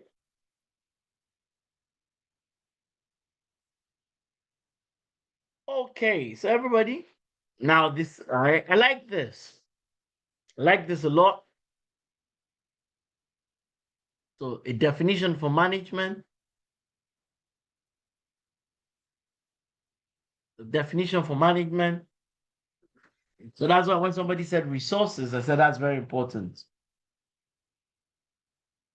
Me, if I was going to write something, I'll write something called management for results. Right? If I was going to write something, I'll write something called management that achieves, right? Management for results. Management that achieves results. Yeah, that's important. If you manage and you're not achieving any results, then okay, I don't know what you're doing. No? And so we talk about the 5 M's of management. We talk about the 5 M's of management. These are the 5 M's of management. So that's what the manager does. Method there means methodology, maybe 9001. Machines there means equipment, maybe computers, maybe Microsoft Office. Materials there can mean any kind of raw material that you use. It could be documents. Money there means finances. So here it's really just something that combines. It's really just something that says that you need to combine the management of finances slash money, right? Plus human resources, plus equipment, which can mean computers, can mean anything, any kind of equipment. Um, plus, right? Plus, um, whatever it is that is a raw material, and that can even be it could be your documents, could be any other kind of raw material, right? And finally, it's about having a methodology for doing your work or an approach. Right? Could be 9001, it could be ISO 9001, it could be sales method, yeah, sales approach, blah blah blah, something along those lines. That's what this means. That's what this whole thing, that's what it means. That's what this whole thing, that's what it means. And so you should live here knowing the 5 M's of management. Everybody, you should leave here. Now, what if somebody is asking, what are the 5 M's of management? What are the 5 M's of management? What are we trying to manage? Trying to manage money, we're trying to manage human resources, we're trying to manage materials, and even the raw materials can be operations, we're trying to manage slash operations, right? Right? Those are the things that we're trying to manage. It's what we're trying to manage.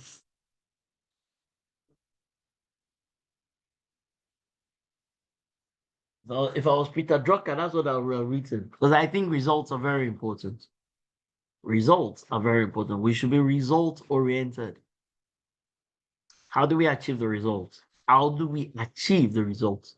So yeah, those are the kinds of things you need to be able to manage. You need to be able to manage human resources, manage money, manage people, manage time, manage raw materials, manage.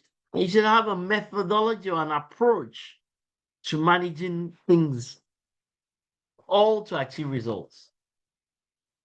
All to achieve.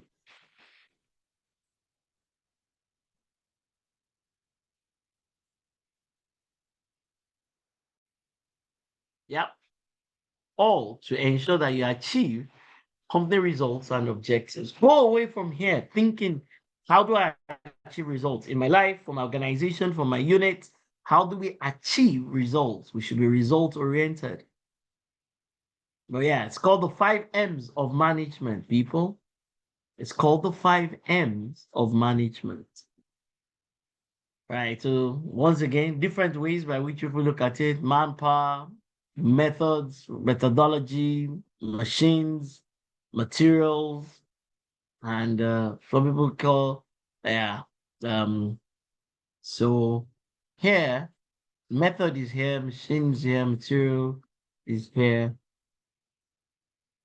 Yeah. So that place that they've called management, some people have called it money, but people call it different things. All right. And organizations have three layers. So where, I mean, so sometimes they call this, sometimes this is called um strategic, sometimes this is called tactical, and sometimes they call this operational.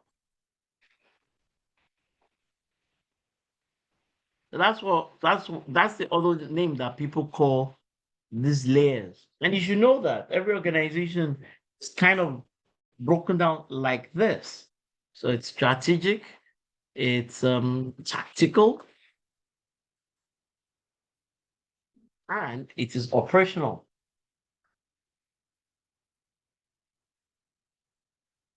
Most organizations have this hierarchical structure broken down into three layers: senior management, strategic, tactical, and operational.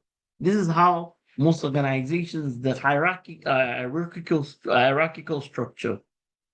This is the hierarchical structure for most organizations. So you in your own organization, you need to know where are you. They get are you, and this is the simple form of it, and that's these things show up in an organogram. So they show up in an organogram. So if I do something like this, you see, and everybody should know how to draw an organogram, I hope. Right? So this is the way companies operate, isn't it? So you can take this out. So this is the way companies operate. Um,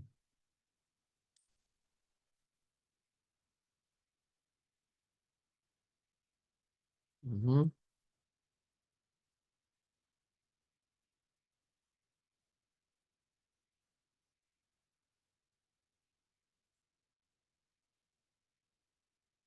Something along those lines. Sorry.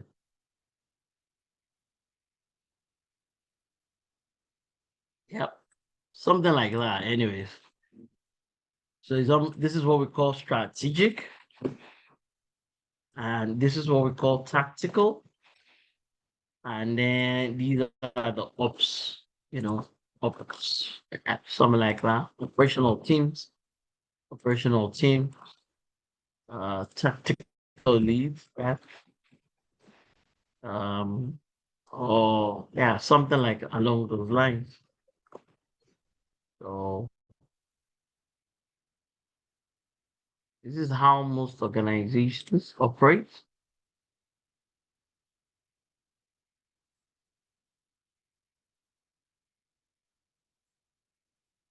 Okay, something like that. And everybody needs to be able to draw up an organizational structure, three tiers, something like this. Okay, something like that. So that's important. All right. So I told everybody to go download this. Everybody, I hope you all have it. I told everybody to go look at this. Two very important books. Two very important books, especially the one on the right. The one on the left is great, but the one on the right, The Effective Executive. One day I'll run a training. And Peter Drucker said plenty things. He also says that you need to be able to manage yourself. He wrote all sorts of, I mean, one of the fathers of modern management. What are my values? How do I work? What are my strengths? Second of, things like that. He said all sorts. I don't have a clear version of this, but yeah, The Effective Executive is a brilliant book. Managing your time, managing things like that. But I think most of the things that he's saying, from my own experience, I think they're all here.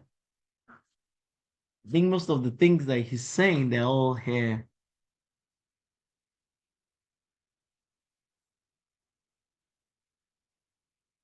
I think most of the things they say, I think they're all there. The kind of skill sets that executives need to have. So he said a lot of things.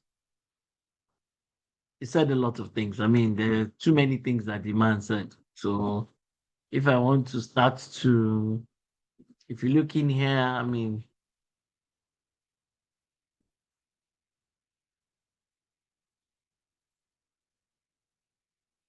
right. So people thought, I mean, management is key. We've talked about this. You need management in business. You need management. I mean, the reason why countries are poorly done is that the people at the executives, they're poor managers. That's a global problem. There are people who are struggling and they're leaders. So so you need great managers in government, you need great managers in business, you need great managers across board. Okay. And of course, the word management has come from a long history. How do you manage something?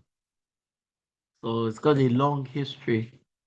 And also, of course, because of this course, we're meant to learn some specific things. You get what different people have said with regards to management. So you can see here, Mr. Eri Fayol said some things. The Fredman said some things. Different people have said different things. So this is now the theory of the work in itself. That's why the course is the theory and the practice. But because I'm more of a practitioner of management rather than a somebody who does a lot of theory. So we can see here some theory.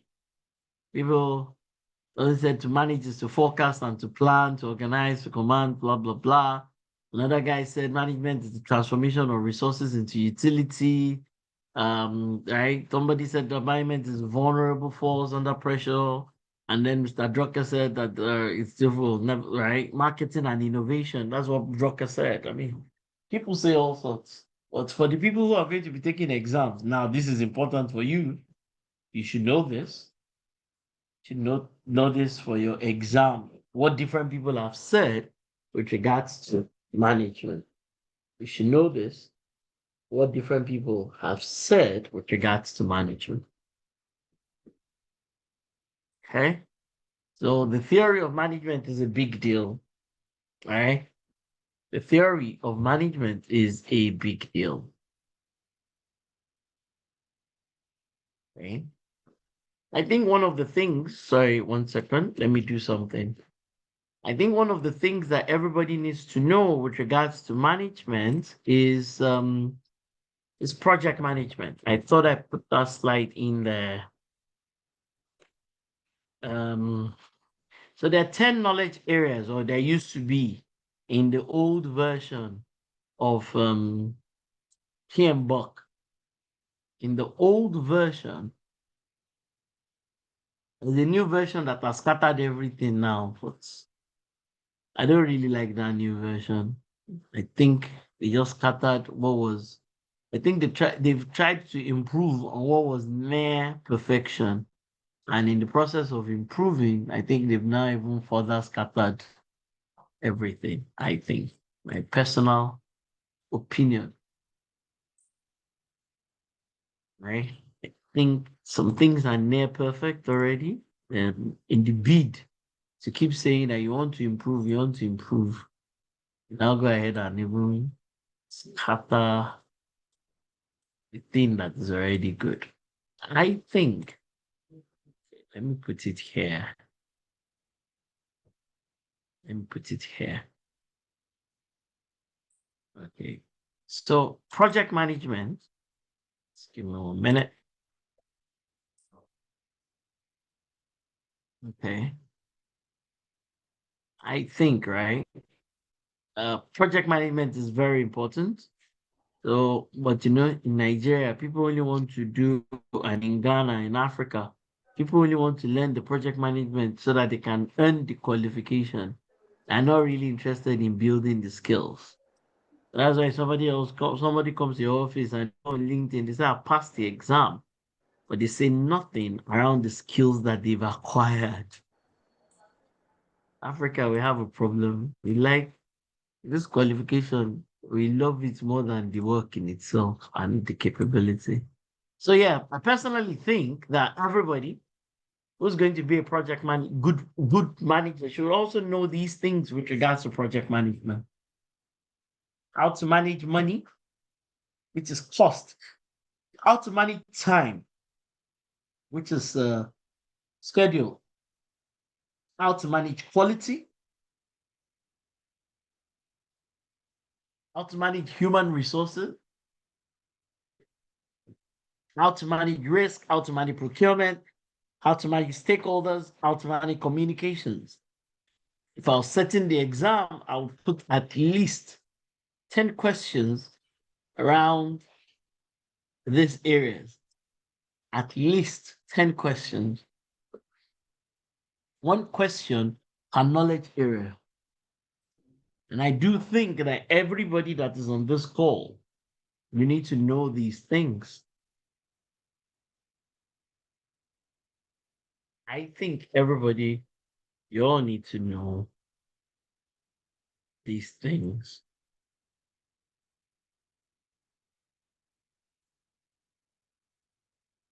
I think everybody, you all need to know these things.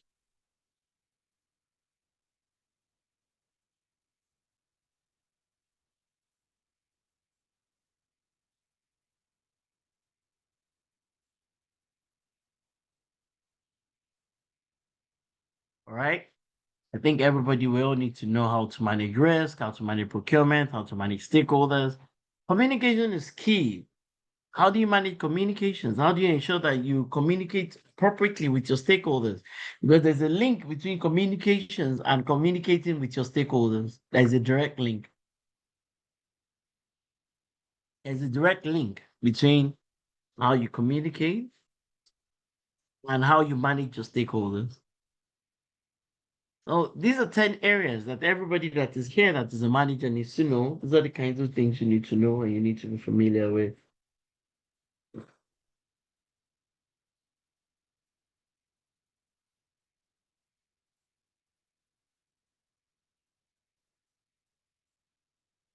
Okay, good, good, good. All right. We'll take a break in a short bit and then take a break in a short bit.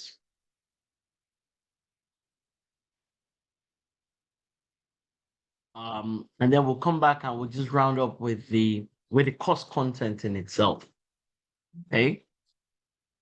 Round up with the course content. So here you will see the theory of management. And what took me to that one was when communication here. All right. So, but that all of us need to be great managers. Wives need to be great managers. Husbands need to be great managers. Children need to be great managers. Employees need to be great managers. Everybody needs to be a great manager. Everybody needs to be a great manager. You can't. Imam needs to be a great manager. Pastors need to be great managers. Everybody needs to be a great manager. Everybody needs to be a great manager. Everybody needs to be an appropriate manager for management of resources. So there's this guy called Mr. Henry Fayol. He talked about these 5 things. And these things are also in project management. So it talks about planning, organizing, commanding, coordinating, and controlling.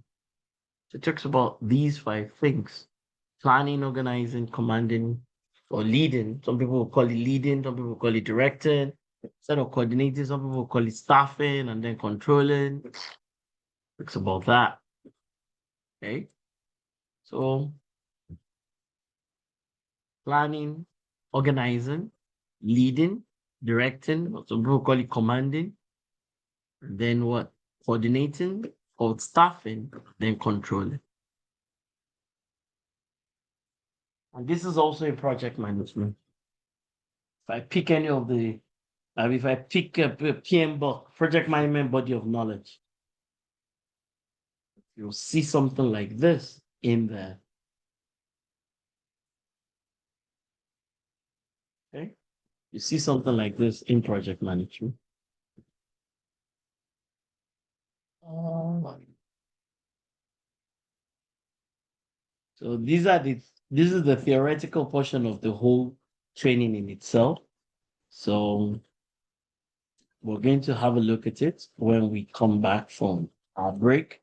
What are the things you need to know so that you can, in line with the curriculum in itself, so that we don't leave any stone untouched or unturned.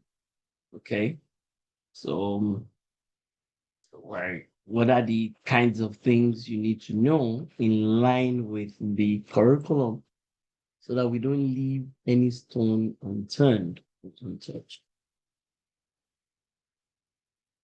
Okay, good, good, good. All right, so let me hear from everybody here. Let me see. Was an area. Okay, good. So let me ask this, and then we can go for a quick break. We'll go for break till 12, and we'll come back, and then we'll round up. So this is the place I want to ask my question here. Everybody, so tell me your top three weaknesses, not your strengths, in the chat room, everybody. Tell me on this page, give me the numbers. Just tell me number one, two, three, number 347, number nine, your weaknesses quickly, everybody. I want to go to the chat room. I want to hear from everybody. What are your biggest areas of weakness? What are your biggest areas of weakness? Everybody, don't be ashamed. Hey, because you've identified it, allows you to be able to go to deal with it.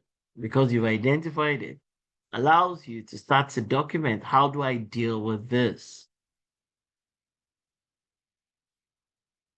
So everybody in the chat room, very quickly, I have a lot of people here in the chat room. Tell me, what exactly are your weaknesses, the areas you've identified that you need to deal with, that you need to get better, that you need to address? Everybody, come to the chat room. Tell me, what are your top three? All right. What are the areas? Okay, Jairus has said something, his strength. Now I want to hear weaknesses from everybody.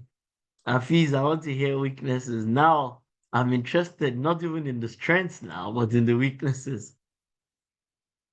I'm interested in the weaknesses, the areas that you're making a commitment to yourself. Favor, thank you.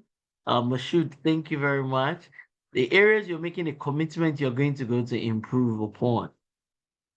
The areas you're making a commitment that you're going to improve upon. Okay. Daniel, well done. Oh, Daniel, well done. All right. Augustine, well done.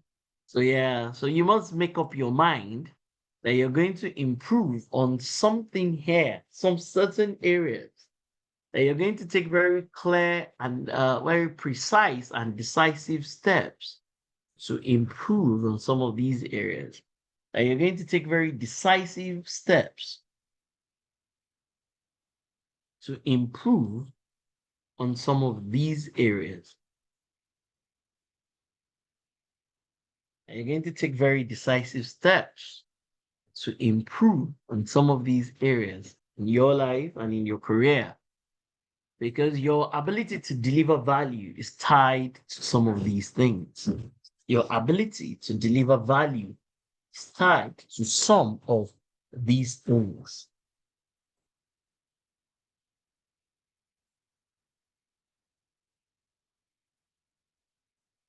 So I know, so what we have tried to do, in typical school and tied to typical curriculum, a lot of these things are just going to be purely theoretical.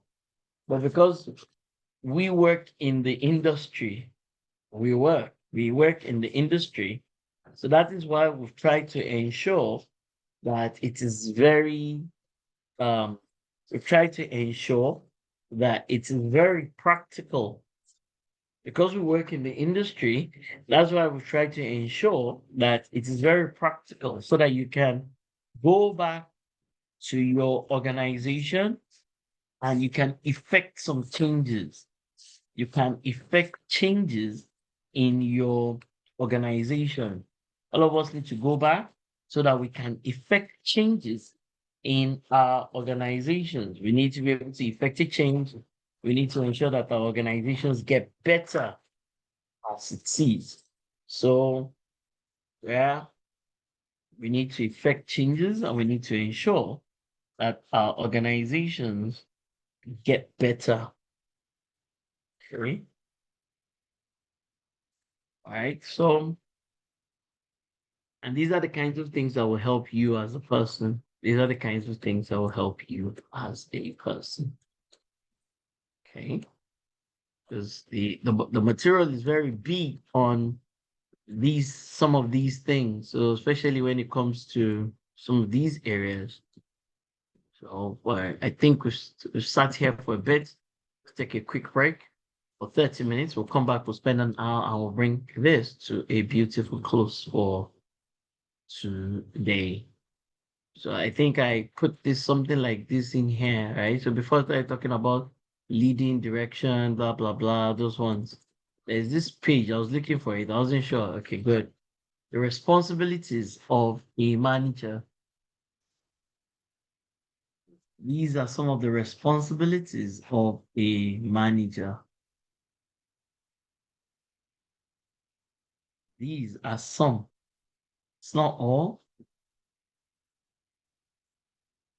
If you want to review yourself as a manager, you can use some of these things to check yourself. Am I a great manager? Do I know how to do these things?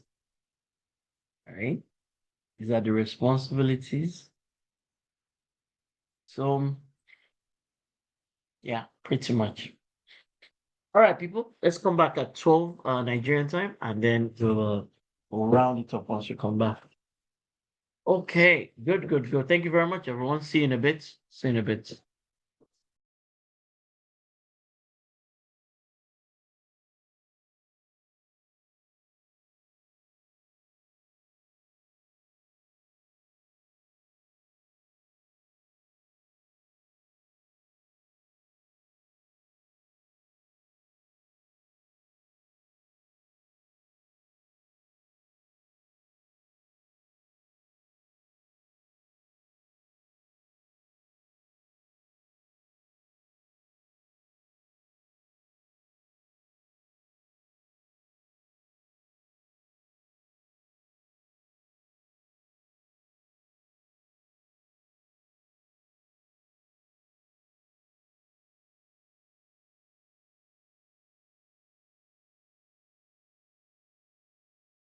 Half I've ended up I know in the first half I've spoken a lot to the professionals in our midst, but in this other bit, over the next 1 hour, I'm going to just speak to the training material in itself, in terms of the curriculum. The curriculum is actually quite straightforward for this management course. It's actually not very difficult and it's not very complex. So this is the actual curriculum. Let me show it to everybody. This is the curriculum. Where is it now? Where did I wrote it somewhere? This is it. Yeah, this is it, everybody. So there are only 7 parts according to the material in itself, right? So number one says that we should look at the nature and the scope of what management is. And I think I've already spoken a lot about that. And then, of course, like most things that are for schools, it has a huge section around the historical background of management and things like that. And then it talks about the responsibilities of a manager. So if we want to look at these first three before we go into the last four. So the last four here is that it talks about planning. So now I'm very focused on the material. I know in the first session, I was very much into what management is, how can we apply it to our work, and how do we go ahead to become great managers in organization. But in this session, I'm just going to speak primarily about the curriculum in itself. So the according to MBTE, these are the only 7 things that we should deal with in this course, so to speak. These are the only 7 things um, that we're meant to deal with. So that's what I'm going to deal with here. So once again, in the first session, I've spoken a lot around management, how we can apply it, how it helps us to become much better individuals and add value to our organization. But in this session, I'm only going to focus on the material from MBTE. So this is the student session, so to speak, right?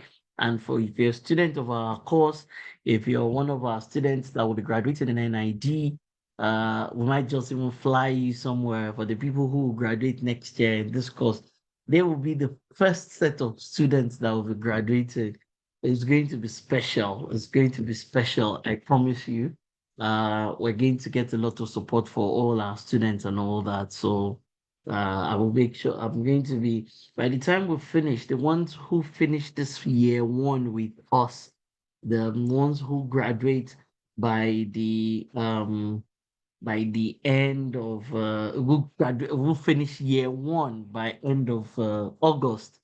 That end of August, we're already going to sit down. We're going to already do a couple of things so that your final year in NID will even be easier, smoother, and you will get much better benefits because you will be the first set of people that will graduate next year, and we're pretty much going to immortalize your pictures and your names as the first set of people to graduate from NID. So it's a big deal.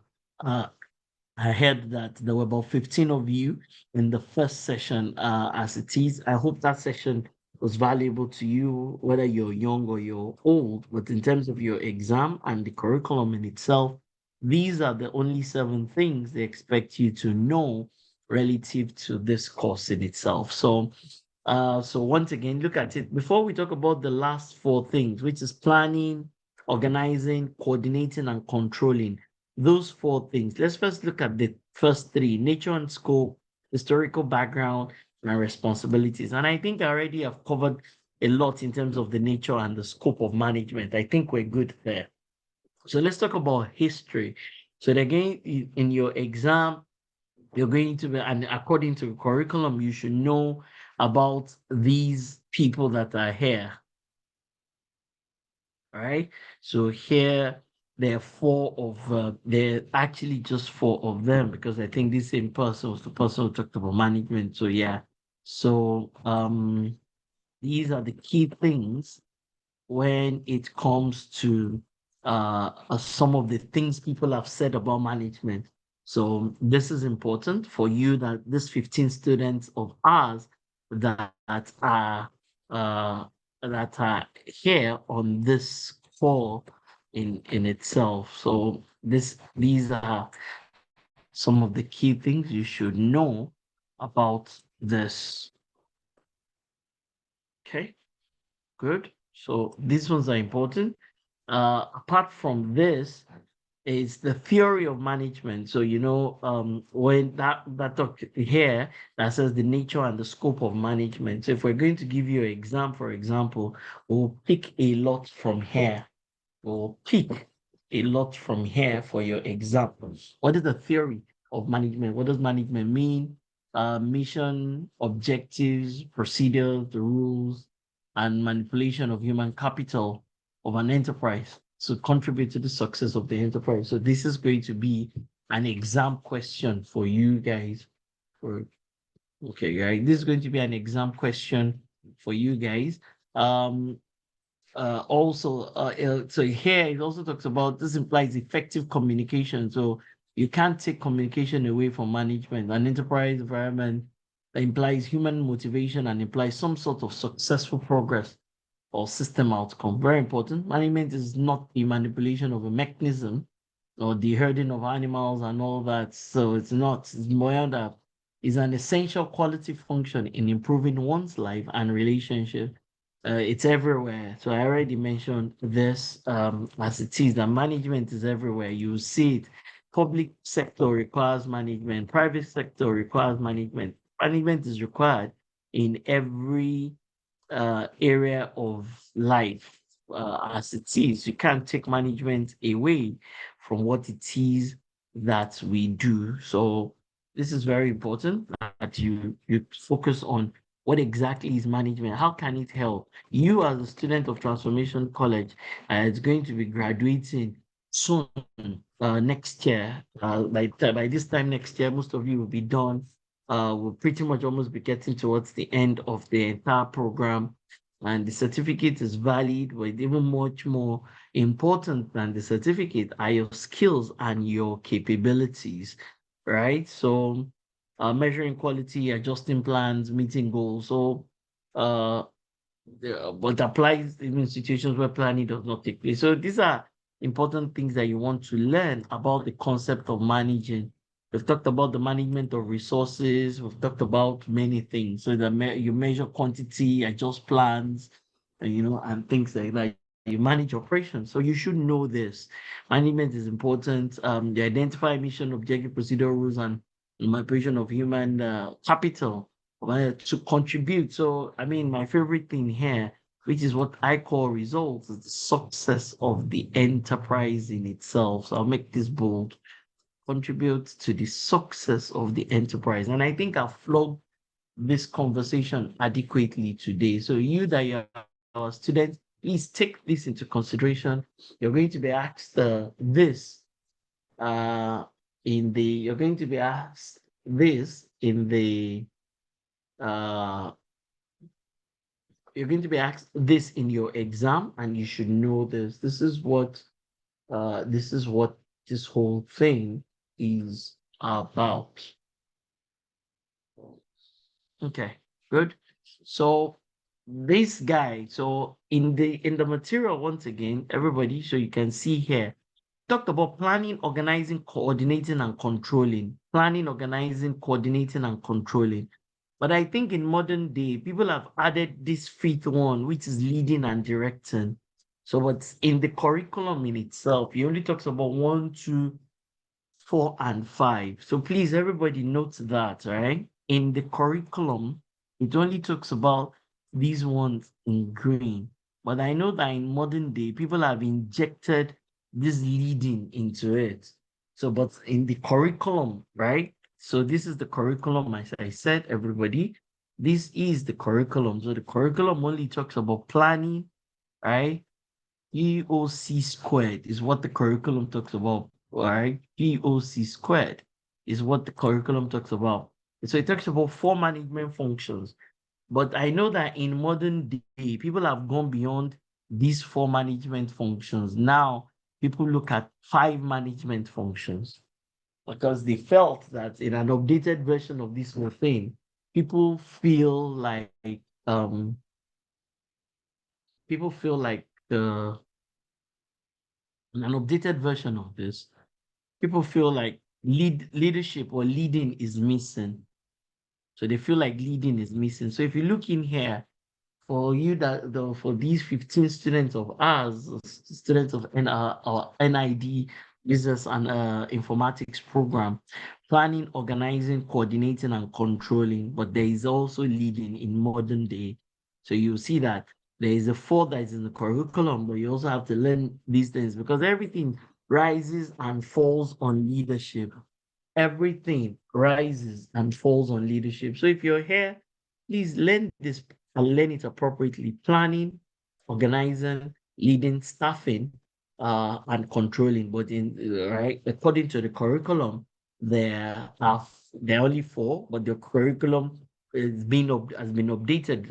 The world has updated it, thinking about the 5 of them. So you can't really learn anything without learning leadership. So, but the Henry Fayol is the guy that talks about um this, right? So the old version and the new version. Okay.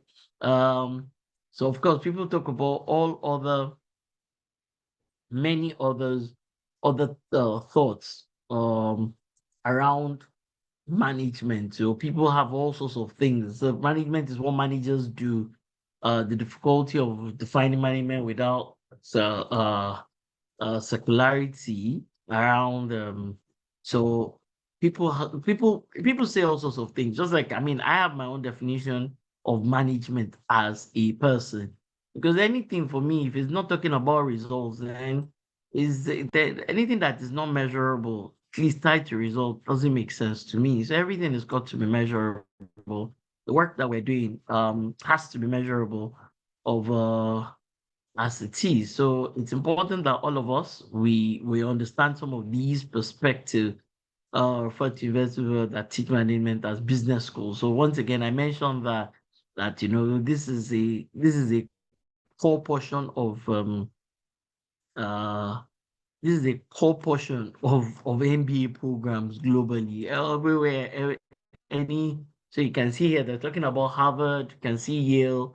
People are going to have the conversation of what does management mean? What does right? So you manage people. I think, those are my personal perspective is that, when it comes to management, you've got to manage people, you've got to manage money, you've got to manage processes, you've got to manage those kinds of things. Okay. So so there's also this concept of management roles. So if we do this, so once again, students, please bear these things clearly at the back of your mind, because some of you, you're going to write your test and you're going to write your exam.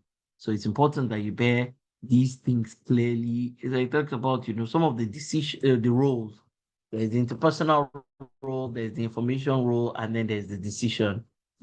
So let me put something here. Now, for me, um, according to according to Dr. Orlando, all right, management is involves managing strategy, right? Managing people, managing finances, managing processes, okay? Managing assets slash equipment, right? Managing risks, managing projects. So for me, all these things are important when it comes to management, right? That you manage all these things and you manage them for both effectiveness and efficiency. Okay. So many things need to be managed if you're going to be a great manager. So you have to manage plenty things. You have to actually manage self. Yeah, you have to manage self. You have to be able to manage yourself. If you can't manage yourself, then how are you going to manage others? So yeah, so your management involves a lot of things around effectiveness as well, and involves you have to manage strategy, you have to manage self, you have to manage processes. So there are many things that you will need to manage. You have to manage the regulator, you have to manage the environment. Okay, so there's um yeah, so there's so many things you need to take into consideration. Um environment really is what we can say effective and efficient use of yeah, so let me change this. Efficient use of various types of resources to achieve organizational results and objectives. Yes, effective, yeah, effective and efficient use of various types of resources to achieve organizational results and objectives. That would be my definition of management. That's what I would look at as the definition of management, right? So there are many approaches to it, but the thing here. So we're very focused on the curriculum. One of the things in the curriculum was asking that what are the various management roles. So the role, apart from this, is also the role of where are the executives, where So we also now have the concept of senior management, senior or executive management. And then we now have middle management. And then we have junior, or what I said is operational. So many steps to the management side of things, everybody. So please, you that you're getting ready for our exams, you should bear things like this. Clearly at the back of your mind, you should bear things like this clearly.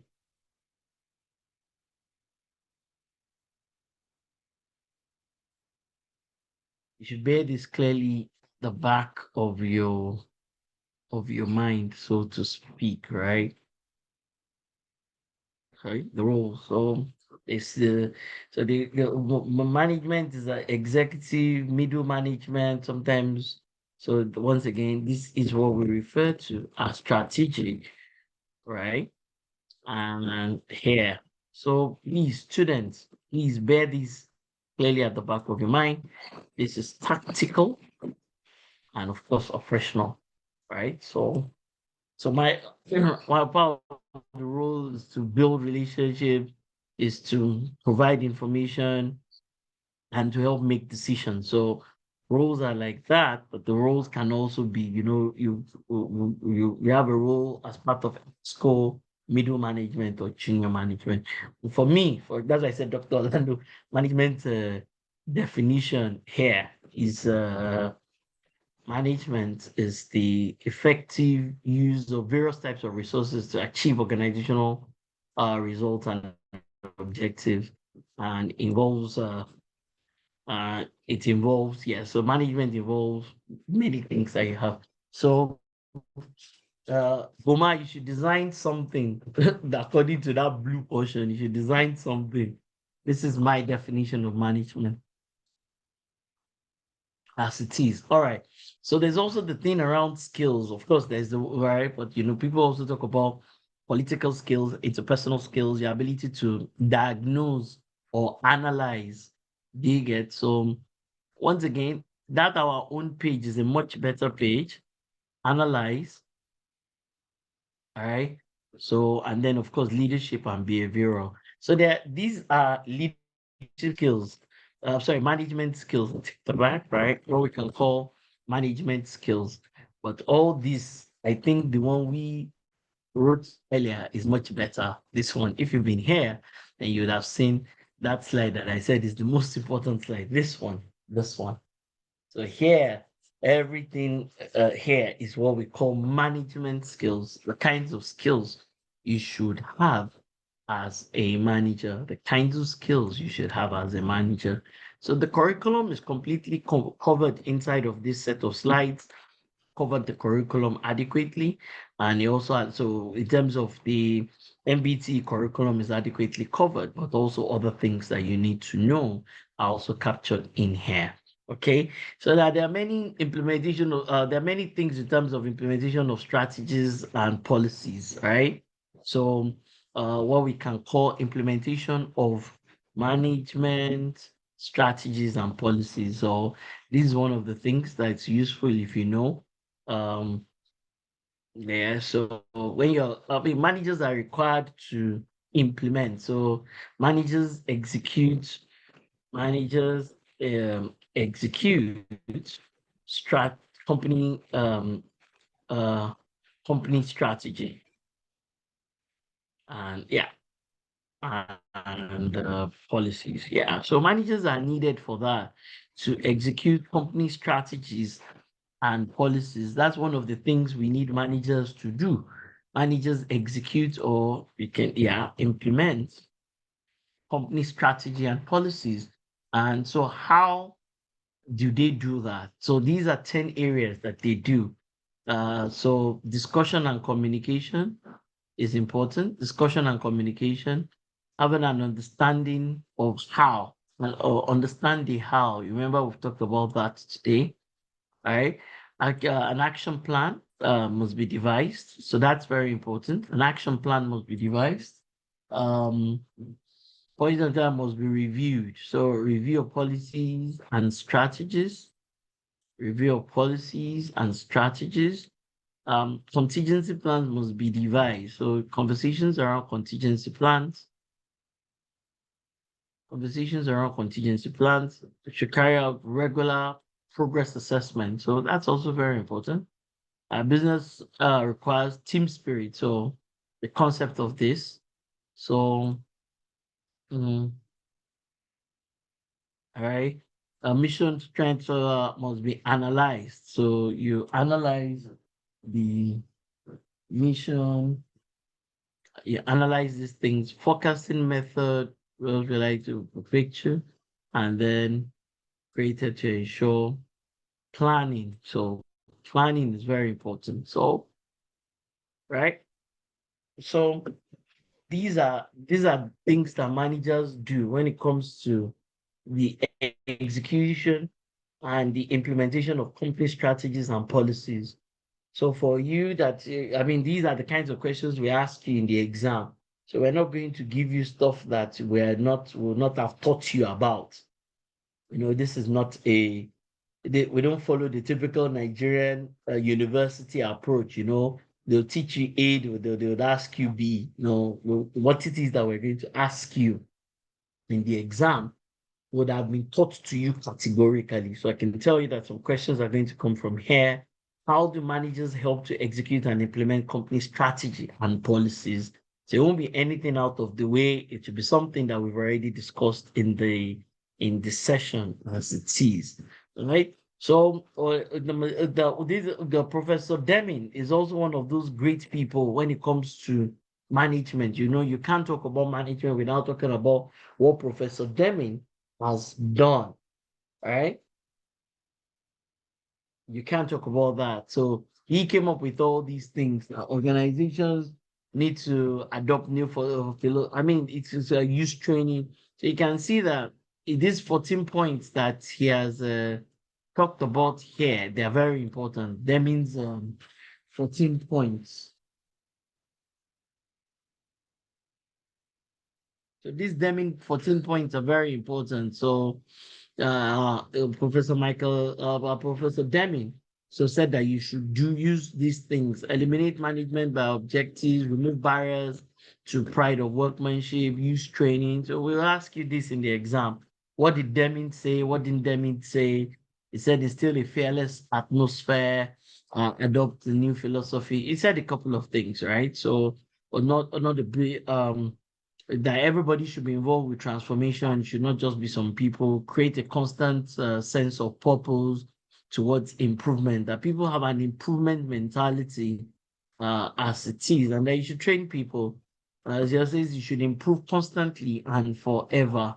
So he said a lot of things. This is known as the father of quality. Everybody, if you can't check it out, Professor Deming is known as the father of quality. He's known as the father of quality. Okay. Um, all right. So Henry Fayol also said this. So there's a requirement in the curriculum that you learn the history, people who have said things about management. So Deming is definitely one of them. Fayol is the same person that it was Fayol that we were talking about here, isn't it? Right? And same Henry Fayol that talks about these functions. So those four functions. So here he also has his own principles of management.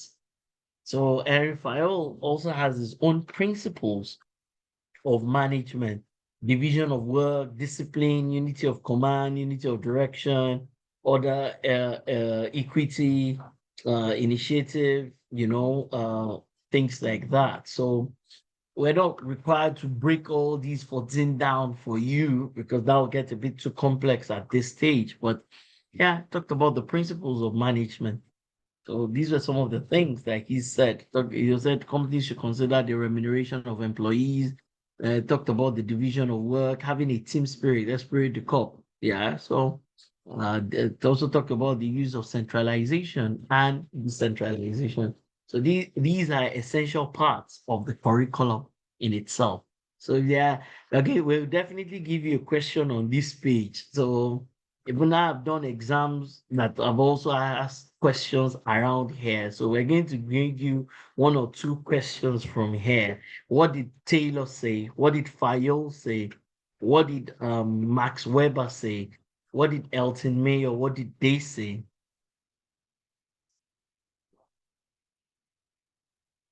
So if you talk about Deming, you talk about Fayol, you talk about Taylor, you talk about Max Weber, Elton Mayo. Yeah, right. So, and these are the things that people look at as general management theories. So this one. These ones are directly from the training curriculum in itself. These things are directly from the training curriculum. Things you're meant to know for the exam. In the first session today, I talked about a lot of things you should know generally to be great managers, to be able to add value to your organization. But now I'm focused on you as a student of NID diploma program and the kinds of things you should know. General management theories, scientific management, time and motion, Taylor, Raphael talked about the 15 principles and the 5 functions, Mark Weber, division of labor, and then Elton Mayo. Okay, or Mayo, sorry. Okay, so this is one of the things. Yeah, so I mean, it says you should know the nature and the scope of management. What is management, the nature and scope of management, objectives of management, and explain the functions of management. So, management is goal oriented, it's universal, is an integrative force. We will pick up the questions from here. Just like when you talk about the nature and the scope, universality, purposeful. It's a social process, coordinating force, continuous process, and it helps to creation. So yeah, that's what the nature and the scope of management. What does management help you do? To focus on your goals, achievement of your goals. It's a continuous process. It's an intangible piece of work, and things like that. So, okay. Good. So the historical background of management, remember that I told you, right? So in the material, it says that Frederick Taylor, Henry Fayol, Babbage, and people like that, right? So that's where this slide comes in, right? This is according to the curriculum. What is the contribution of some of these people?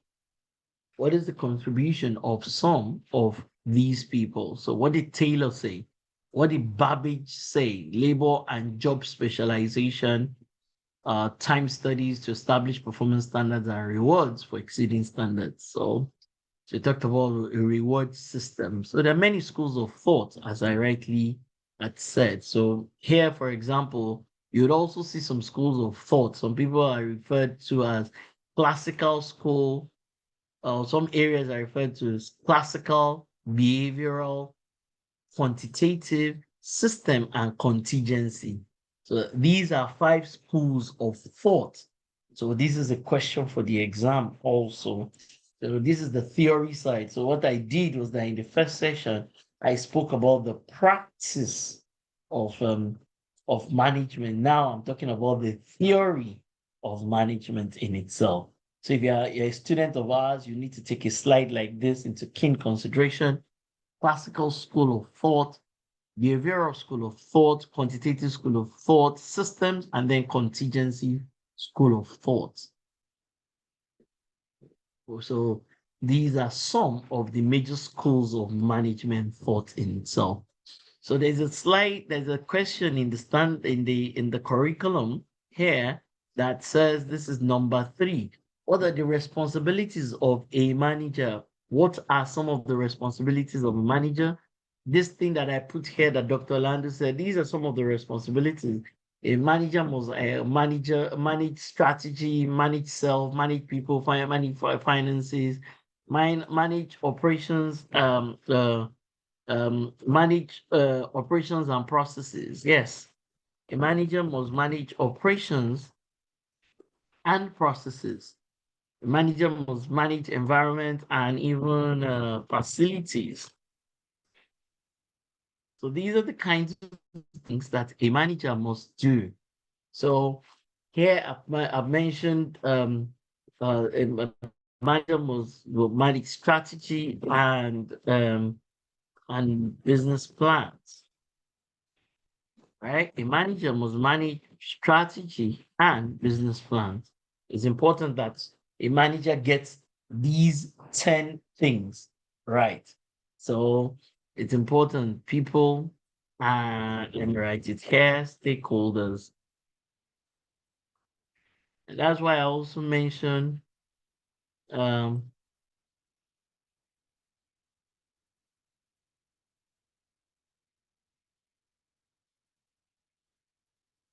right?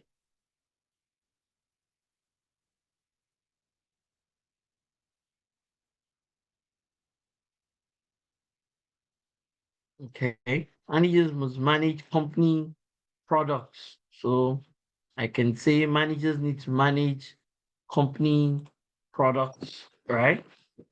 Company products and services, right? That's also very important. So manager must manage company products and services. Managers need to manage all these kinds of things. Managers need to manage all these types of things. So that is so because of that question, this number four that number three that is here in the curriculum principles of management one, that's why we have these things right that are written here. Or further to that, that's why we also have this page, everybody. So these are the things that a manager does. So if we're going to give you an exam, we're going to give you an exam from here to say that what are the things that a manager does? What are the things that a manager does? Right? They manage strategy, they manage the environment, they manage if I come back here, sorry, let me do this. They manage customers. If you're a manager, you have to manage your yeah, let me put this as customers. Yes. Um,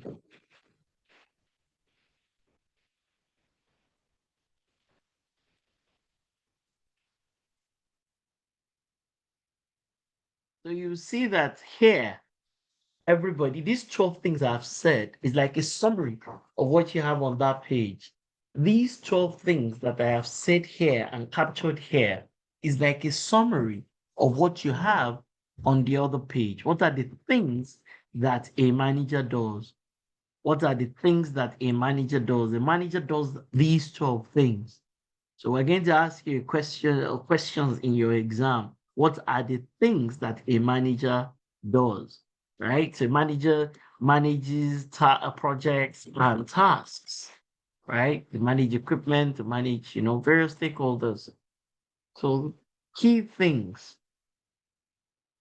that managers do, key things that managers do. So that's what is also here. So please learn that. Learn that. So, for example, I can tell you how your exam will be. We'll give you some questions. So, for example, one of the people that are going to be writing an exam will probably give you 5 questions from yeah. So, um, they didn't include understanding leading, right? Leading there, but it's also a management function. It's also a management function. So it's an updated management function. So from this page, for example, we're going to give you maybe uh 5 questions or something like that from each of this. So about 5 questions each. So about 5 questions for your exam each from here, and then we'll now ask you other things. So we're going to give you 5 questions each plus other things that are all, but no, nothing in your exam that will be outside of this document. So this PowerPoint presentation, there will be nothing we're going to ask you in your exam that will be outside of this. So from here, if we give you 5 questions each, that's already 40. And then we'll probably add a couple of other things. I think your exam will probably be like, I don't know, 50 or 60 questions from this whole material, but at least 5 to 6 questions will come from this place. So 5 to 6. If we end up doing about 6 questions here, end up about 50 questions as it is for your exam. So that's why we're very specific around nature and scope of management, the historical background of management, and the responsibilities of a manager, right? In there. So we'll give you maybe everything will come down to Edith. Mercy, what's about how many questions? Is this 60 questions for the exam? Is it Exams are about 100 questions. 100? So okay, Yeah. good. So let's assume, right? Wow, okay. So let's assume about 10 questions each from here, plus let's what we can say 20 others. Right. So yeah. Okay. So So that's what you're going to get in terms of your exam. But the exams are not designed for you to fail them. The exams are are designed for you to pass them. So it's important that we make it clear. So you end up getting across these areas, you end up getting about 80 questions and then plus other 20, right? Making it about 100. So maybe on this page, some of these pages you see. So I mean, there will always be clear questions as it is, but yeah. So you can see here like this. We've talked about the responsibilities of a manager, the various responsibilities of a manager. Okay, managers manage suppliers. Manage suppliers, manage procurement and manage suppliers, manage sales. All right, so talked about this. So once again, leading is the only one that is not here. So what I'll do is leading is here. So you can see planning, you can see organizing, leading is here, controlling is here. The only one that is not on that page is what's that thing called? Coordinating. So yeah, so coordinating is the one that is not here, but yeah. So yeah, so some places you will see coordinating, some places they'll leave it as four. But me, I think you should just focus on this page, everybody. This page that says this page. Planning, organizing, leading, staffing, controlling. So these are the 5 functions. These are the 5 functions. So this under planning will probably give you 10 questions. Under organizing, maybe 10 questions. Under leading, maybe 10 questions. Under staffing or coordinating, maybe 10 questions. Maybe under controlling, maybe 10 questions. Right? The 5 functions of great management. So just spend some time looking at the set of slides that we've given to you. Sure, you'll be fine. In a lot of places, according to the curriculum, they will always say things like define, explain the need, explain the concept, explain the need for this, explain the process, identify the elements. So if I put something here, I can then say plus controlling. Sorry, plus coordinating, plus coordinating, right? So that's not there. Just like here. Yeah, so there's also coordinating.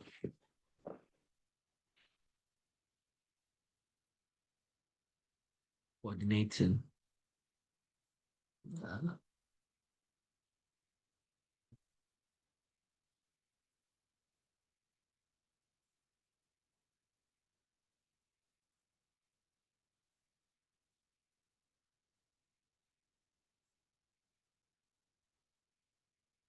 Coordinating the work and the efforts of employees.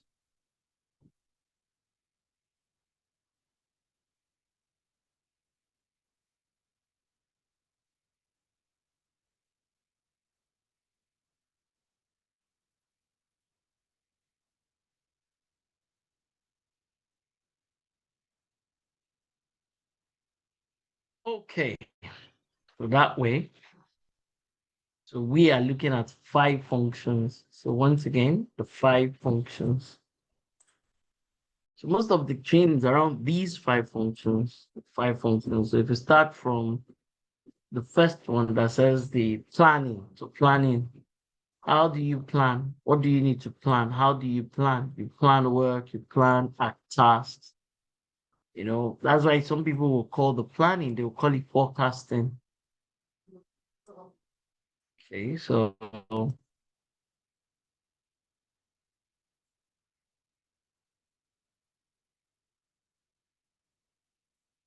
planning is essential. Planning is essential. I have to get planning right. You have to get your plans right. So there are various tools. In modern day, people use all sorts of tools for planning. So technology tools.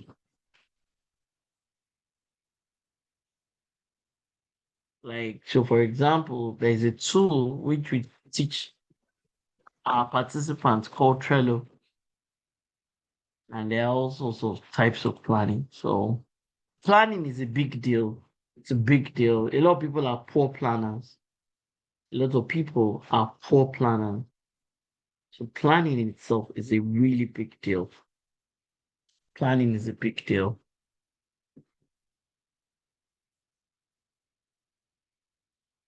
So the steps to take, how to approach it, step by step, what you need to do, how you need to approach it.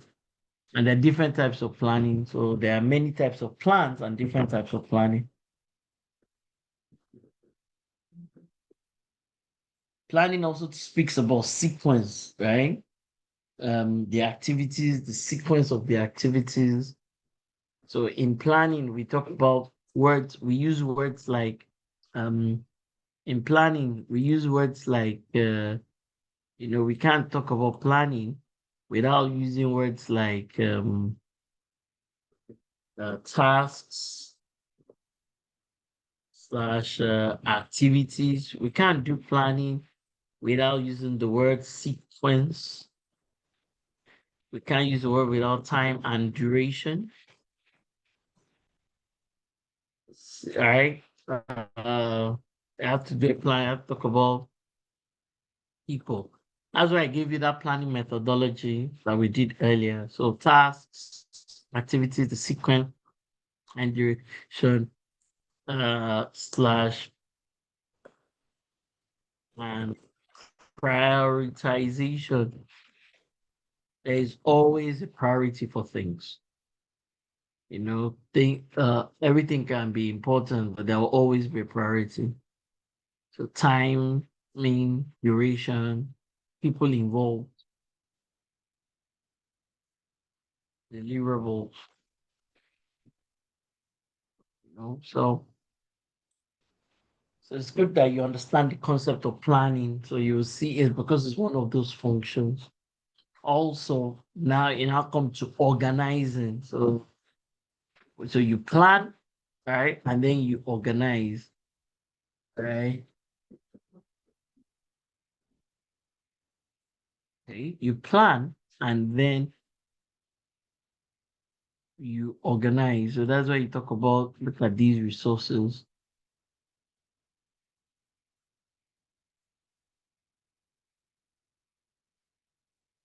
Oh,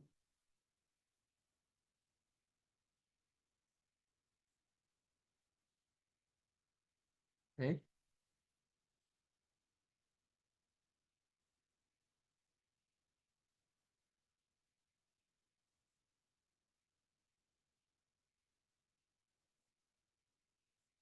Okay. So it's planning and then you organize. You plan and organize. You plan and you organize. So you plan and you organize. Plan and you organize. Okay.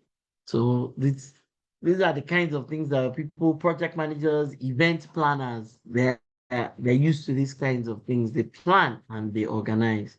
If you're an event manager, you have to be good at these things like that. And so you organize, where is this thing going? Do you understand? So who's going to do this? When are they going to do it? So you organize. A lot of the organization is around the resources that you have.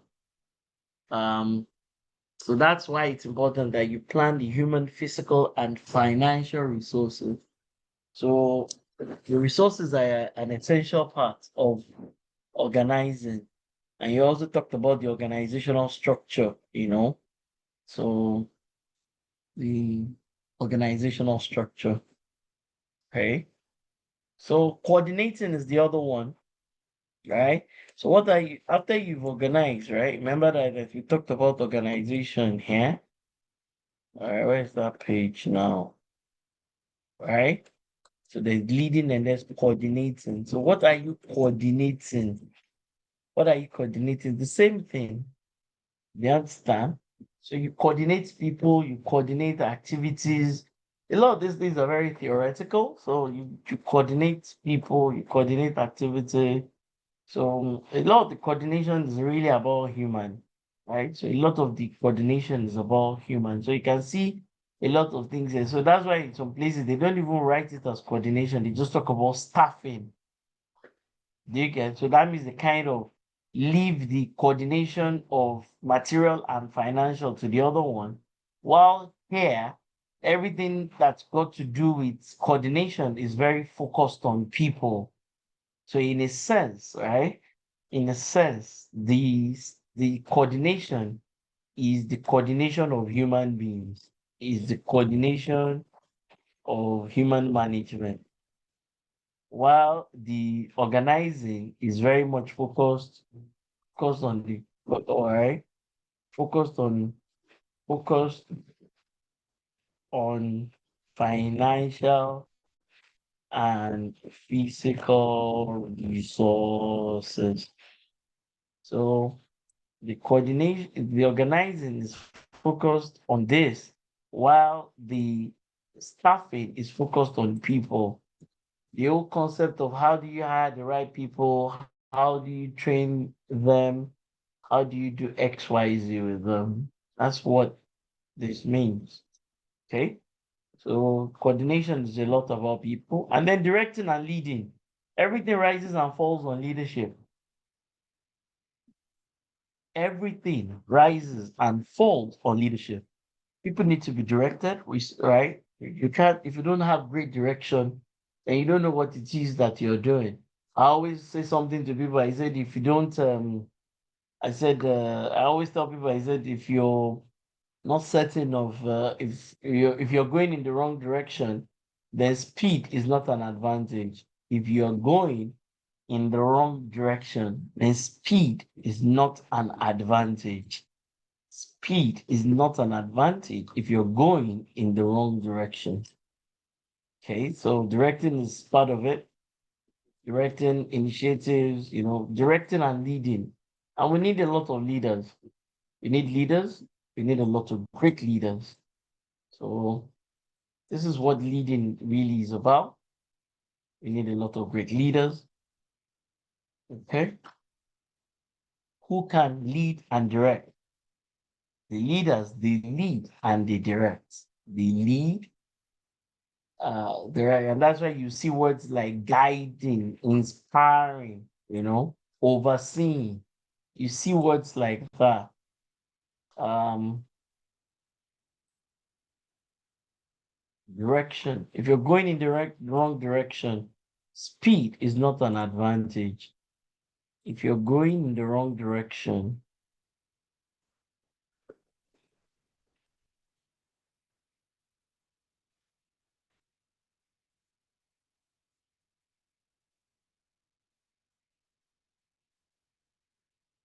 okay? If you're going in the wrong direction, speed is not an advantage. That's where directing comes in. That's where directing comes in. If you're going in the wrong direction, speed is not an advantage. So you have to make sure that you get your directional coordinates, that you get them right. You have to make sure you get your directional coordinates, you get them right.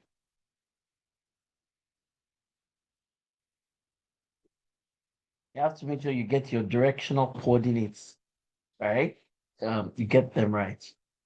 Okay. Um, we do this, right? Uh, everything,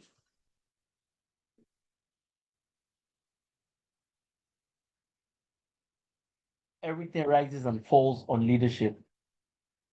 Okay. Uh, mhm.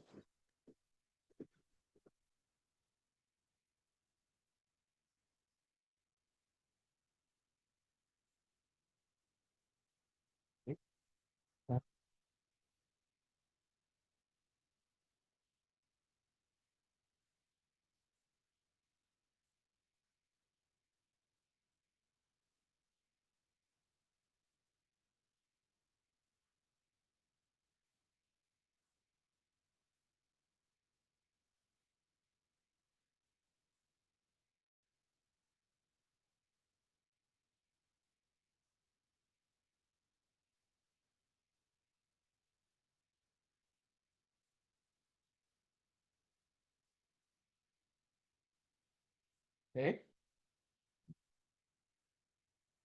All right. So yeah, so you can see if you're going the wrong direction, speed is not an advantage. Everything rises and falls on leadership. Get your directional coordinates right and doing the right thing. Do you understand? Versus doing things right. So it's also something that people call the T junction error. T junction error. You're meant to go right. You're meant to go right and you end up going left. There's no advantage to that. If you're meant to go right and then you end up going left, it's called the T junction error. Right? So you miss the direction. Um,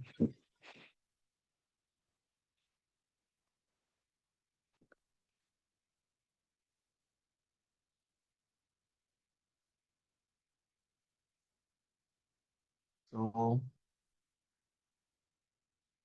right. So yeah, so these are very important things. I think they're things that all of us we should know. I think that they're things that all of us should take into keen consideration in understanding what some of these things mean. So here we're talking about directing and leading. All right. So in the right direction, that's what the idea here is. You're in the right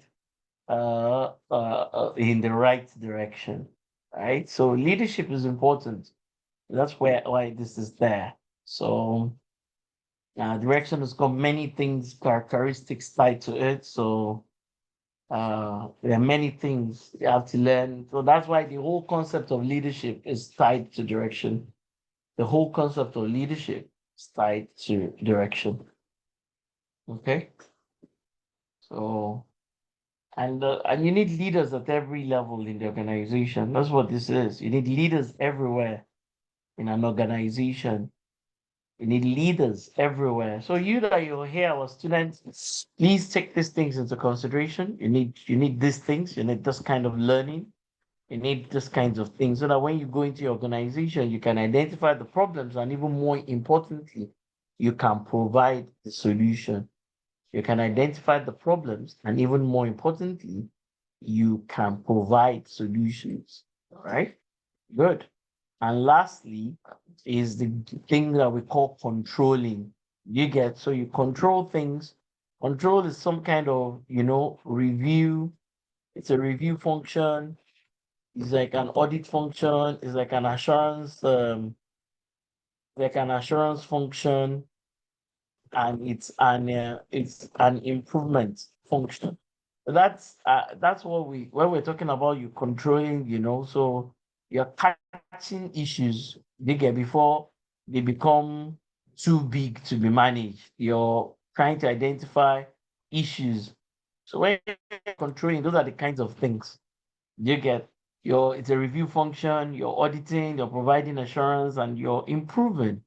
So so that's why, so look at it here. You say against the standard and the plan. So you're checking. Do you get? there is effective utilization. Ensure you're checking, right?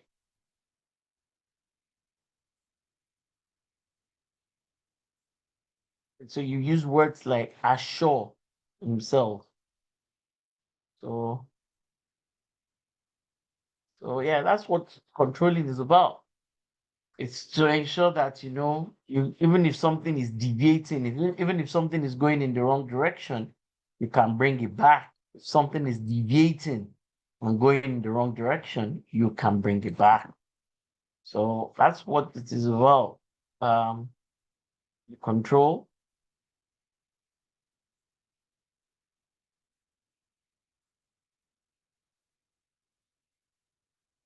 So yeah. So yeah, that is what it is all about.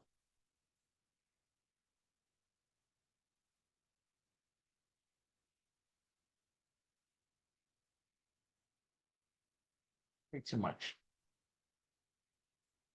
That's it. So the management side of the work in terms of the curriculum is actually very easy and straightforward. The management side is actually very easy and straightforward. It doesn't contain too much, at least not at this level. At this level, these are the only 8 things I'll say that it's looking at. Number one, nature and scope of management. Number two, historical background of management. Number three, the responsibilities of a manager, right? So this is really what the curriculum is about. This is this extent. These are the 8 items in the curriculum. So this is the extent of the curriculum in itself. However, management is a big deal. Management is the big deal. You can't have institutions, you can't have organizations if not that you have managers. So while this is just all that the exam is expecting from you, nature and scope of management, historical background of management, the responsibilities of managers, and the 5 functions. While this is all that is required from you in terms of the exam, but management is much bigger than the exam. So you cannot reduce the role of management to just exam, people. Are we all together? So management is bigger than just the exam you want to write. So we talked about management. You have to manage suppliers and procurement.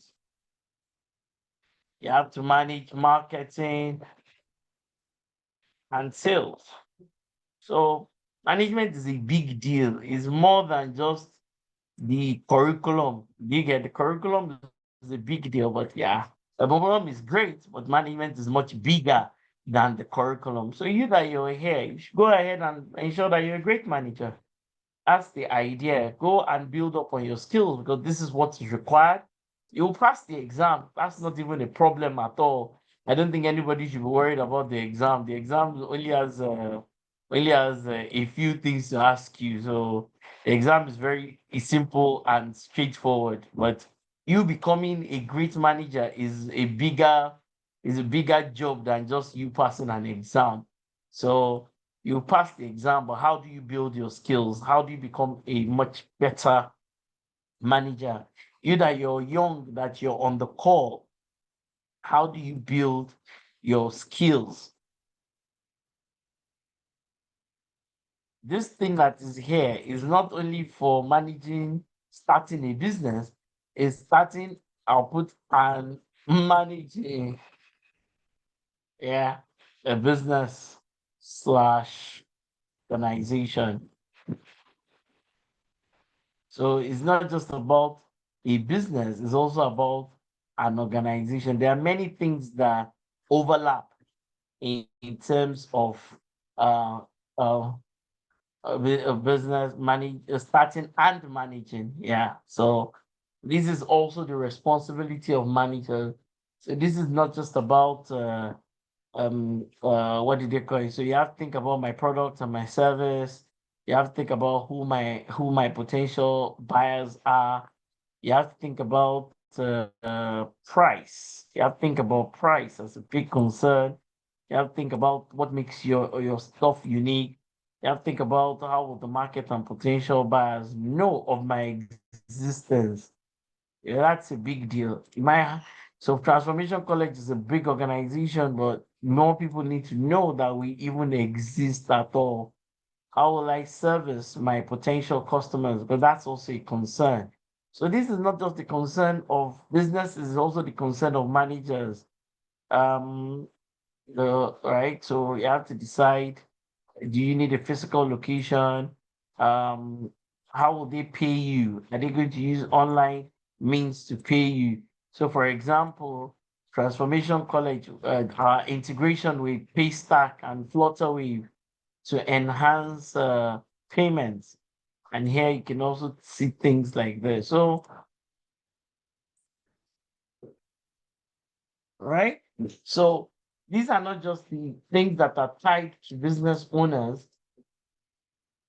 but these are also things for managers. It's not just for entrepreneurs, it's also for the people who manage. And there's a lot of link, there's a lot of intersection between the management side, the entrepreneurship side, and the management side. In fact, the big challenge for most entrepreneurs is that they don't have management skills.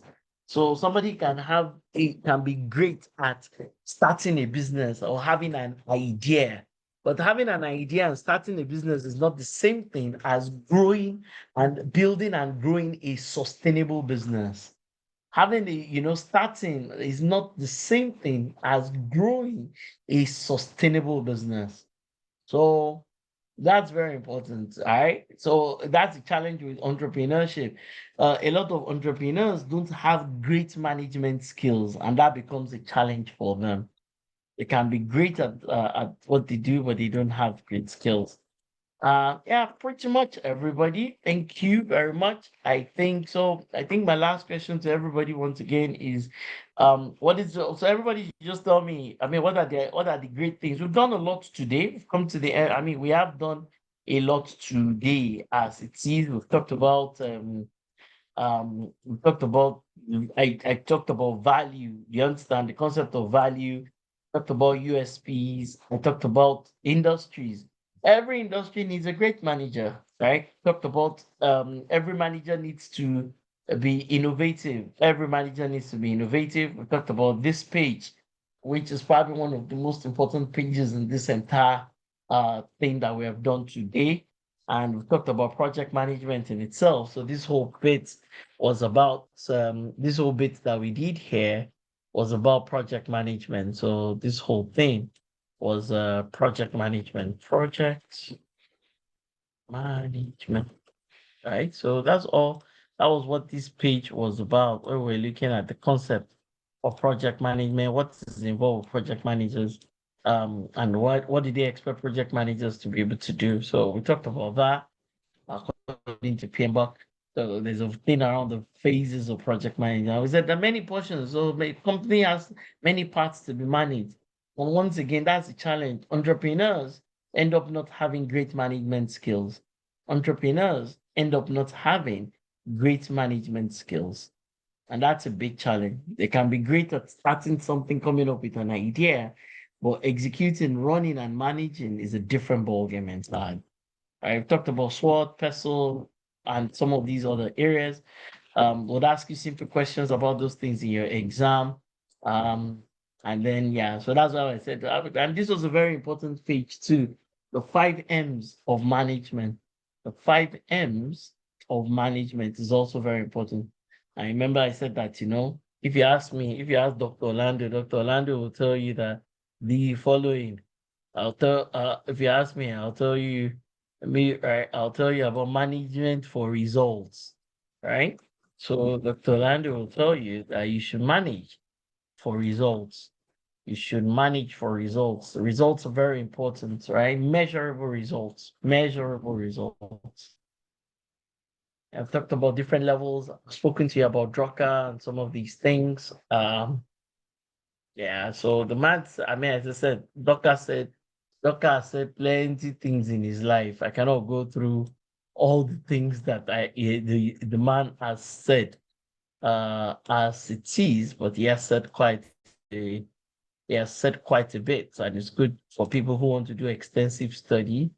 Uh, it's good that you kind of understand what some of the things that the gentleman said before now. So yeah, pretty much that's it, people. I think we've come to the end of today. I want to hear from everybody before we go. Please, what is your big learning point? What are the top three things you've learned today that you find that you're taking away? Everybody, please quickly. Can you please go to the chat room? I want to read from everybody that is on the call. I know we have said some things that are in the curriculum. We've also said some things that are not necessarily in the curriculum, but none of those things will take away from you.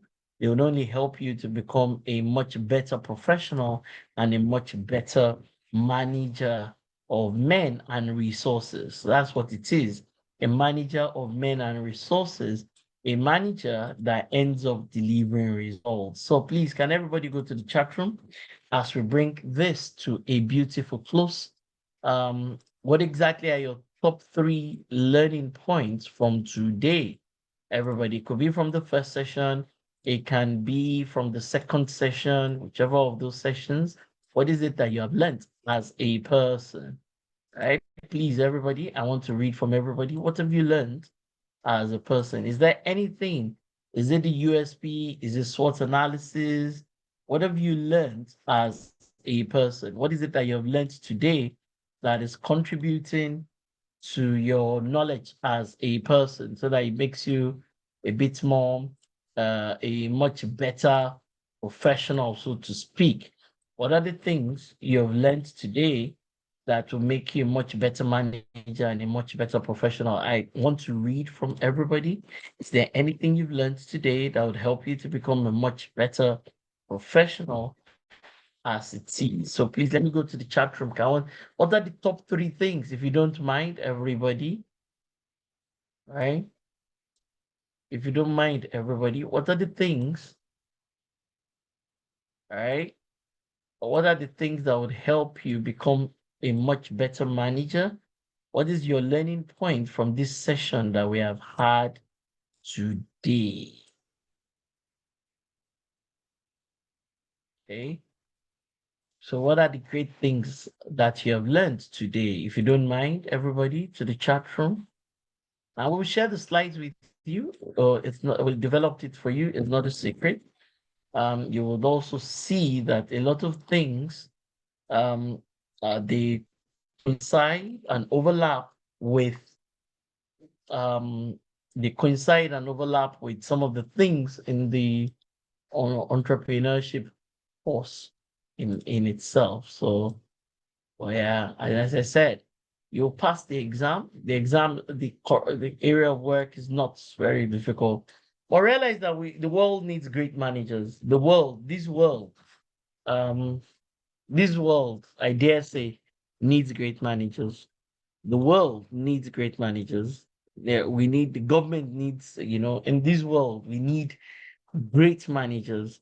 Um, Training night needs great managers or greater managers. Every company, GT Bank is looking for greater managers. MTN is looking for great managers. The world, both public and private institutions are in their need of excellent managers. Right? The world, right? So both in the private and in the public sector are in their need of excellent managers. Okay. Good, good, good, good, good. Let me read what everybody's got to say as we come to a close. All right, good, good, good. Thank you very much, Daniel. Um, yes, all those key questions. Thank you very much, Daniel, for pointing those things out. Thank you very much, Sunny. Yeah, yeah. Your personal SWOT, absolutely. Thank you very much for that, Afiz. Yeah, technology tools. Yeah, it's about value. Everything is really is about value. Thank you very much, Sunny, Afiz, Daniel. Can I hear from the others very quickly as we come to close? Tribe, thank you. Wow, so Tribe, thank you very much. You're still here. Value, USP, grow business entrepreneur, and the theory. Thank you very much for that, Tribe. Who else is on the call? Who else is on the call? These are the things, somebody might have gone abroad, gone to do a master's degree, gone to do an MBA, but some of these things that we've been able to cover and articulate still doesn't mean that they know it. So somebody might have degrees, as I said. The thing that made me very is that makes me very happy is that I teach portions of this, but I cannot even teach everything in this NID course. I can't. I don't know enough. I actually do not know enough to be able to experientially and quantitatively teach everything on this course. So that just tells me that the course is extremely valuable. So if after all the degrees I still don't know enough to be able to teach this, you can see that that applies to everybody. That applies to everybody. Okay, so there's a lot that all of us are going to can learn. I've only gone through this. Yeah, the thing about it, I also see that a lot of people don't go to internalize a lot of these things. It's one thing for me to have covered it in the training class, is another thing for you to go away to internalize these things, to start to ask yourself, where am I doing well? Where am I not doing well? What do I need to know? How do I get better? Do you get with the things that we've covered here? You have to go and ask yourself a question: how do I get better? Because it's not just the fact that, oh, we covered it, Dr. Orlando said it in the class, or you have slides. How do I get better? And it doesn't matter your age. Some people are in the university, some people are even in secondary school, and they're already building great management skills. Some people are very young and they're already building great management skills. So some people are they're young and they're already building up on this. It's already occurring to them that I need to get better as a person. So age is not a determinant of when you want to get involved with some of these things. Age is not a determinant. So it's important that all of us, one way or the other, we build these skills and we also internalize these things. I'll read from just a couple of other people that might have answered, and then we can all go home. No other person is saying anything. No other person is saying anything. As it is. Okay, good. So once again, thank you very much, everybody. Thank you very much for your time. It's been my pleasure to be here. We'll share the slides with you. Thank you very much. God bless you. Have a beautiful remaining part of your day. All right, Messi. I leave this up to you. Thank you. Thank you, everyone. Thank you. Thank you so much, boss. It's been a very wonderful class. Thank you, everyone, for joining us today. So, like Doctor said earlier, the slides is going to be shared to every one of us. All right. Okay, so do have a very beautiful day and a wonderful weekend.